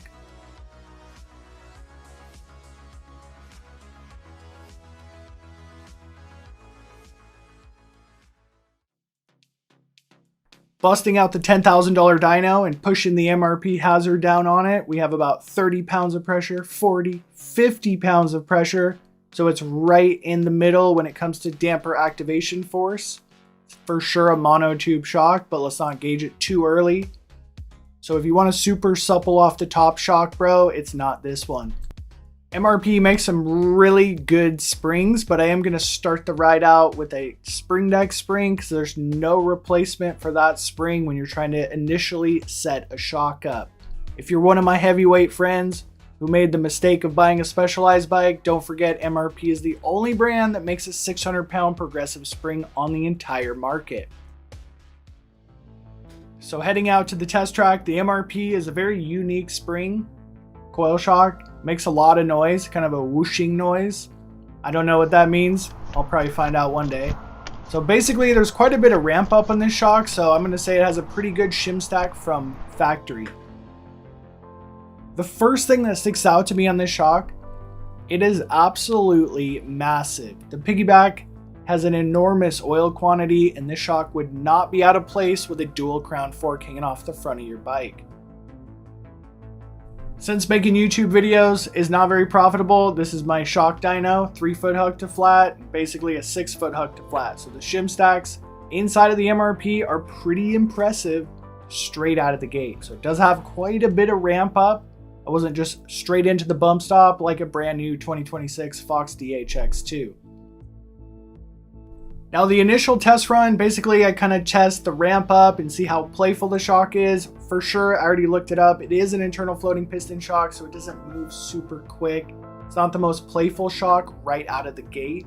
So the second section of trails where it kind of set the rebound. So this shock has a massive range of rebound, like the biggest range of rebound I've ever seen out of any adjuster. Technically it's low speed, but it does affect the high speed. So it's a monotube shock with an internal floating piston. So let me put that into plain English. It's not super supple off the top, bro. You're going to want to get the Cane Creek if you're looking for super plush and keep it American. The climb lever is super efficient on this shock. Who really cares? We're all on e-bikes anyway nowadays, so let's carry on. So one of the most disappointing things from the new Fox DHX2 is the high-speed compression adjuster is just basically a placebo adjuster, so I locked this one off on the MRP HAzzard and ran it through the dyno once again.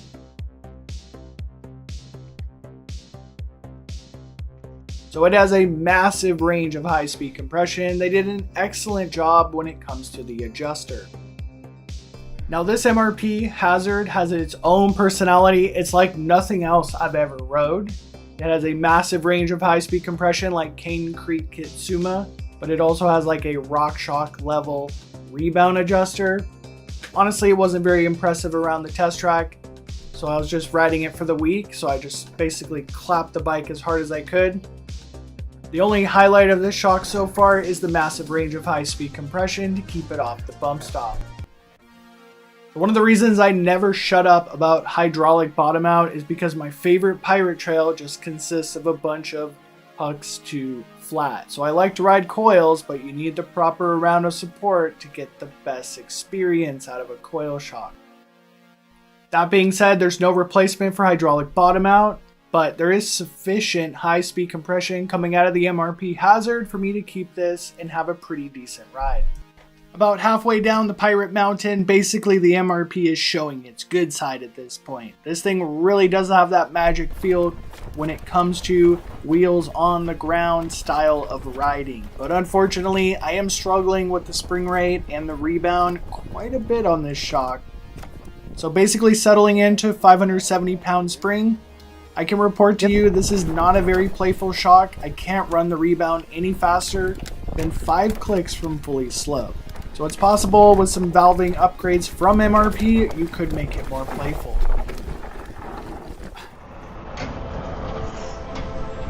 So 3-hour drive to Tiger Mountain from Portland.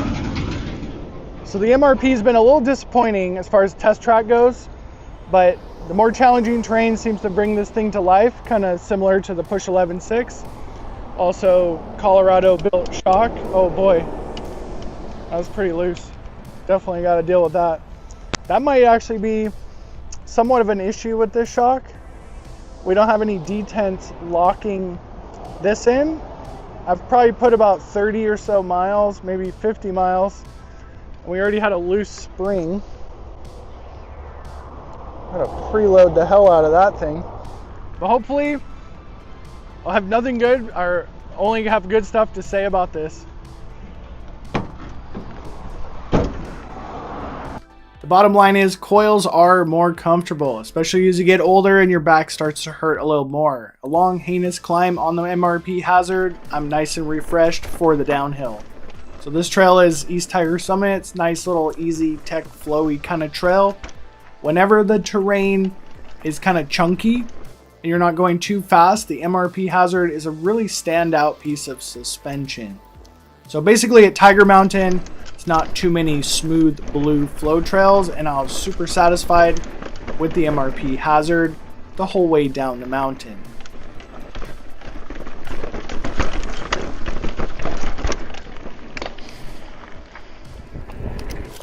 Let's turn that around. We ended the day at Duthie, which is like a bike park, basically blue smooth flow trails like this. And essentially the MRP HAzzard is definitely not my favorite shock in that type of environment with its stock internal valving. I had a little bit of rebound issues, a little inconsistent rebound issues. I'm sure the guys over at MRP could custom valve that up for me and make it better. 4-star performance, 4-star setup, pretty simple. These are one of the few shocks in the list with a 14mm steel stanchion. I couldn't find any service guides, so 2 stars. Package suspension, they do make a dual crown fork I'm trying to get my hands on.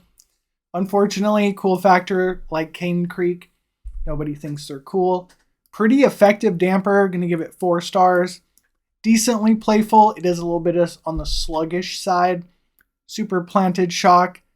Otter score, I'm gonna give this 4 stars. Nice balance of plush and firm. Definitely leaning towards the more plush side of things. But overall, you can get a good deal on one of these, pretty impressive. And these videos cost a lot of money and time to make, so if you want to support the channel and have some artwork in your garage so people don't judge you for being so sterile, they're linked in the first comment.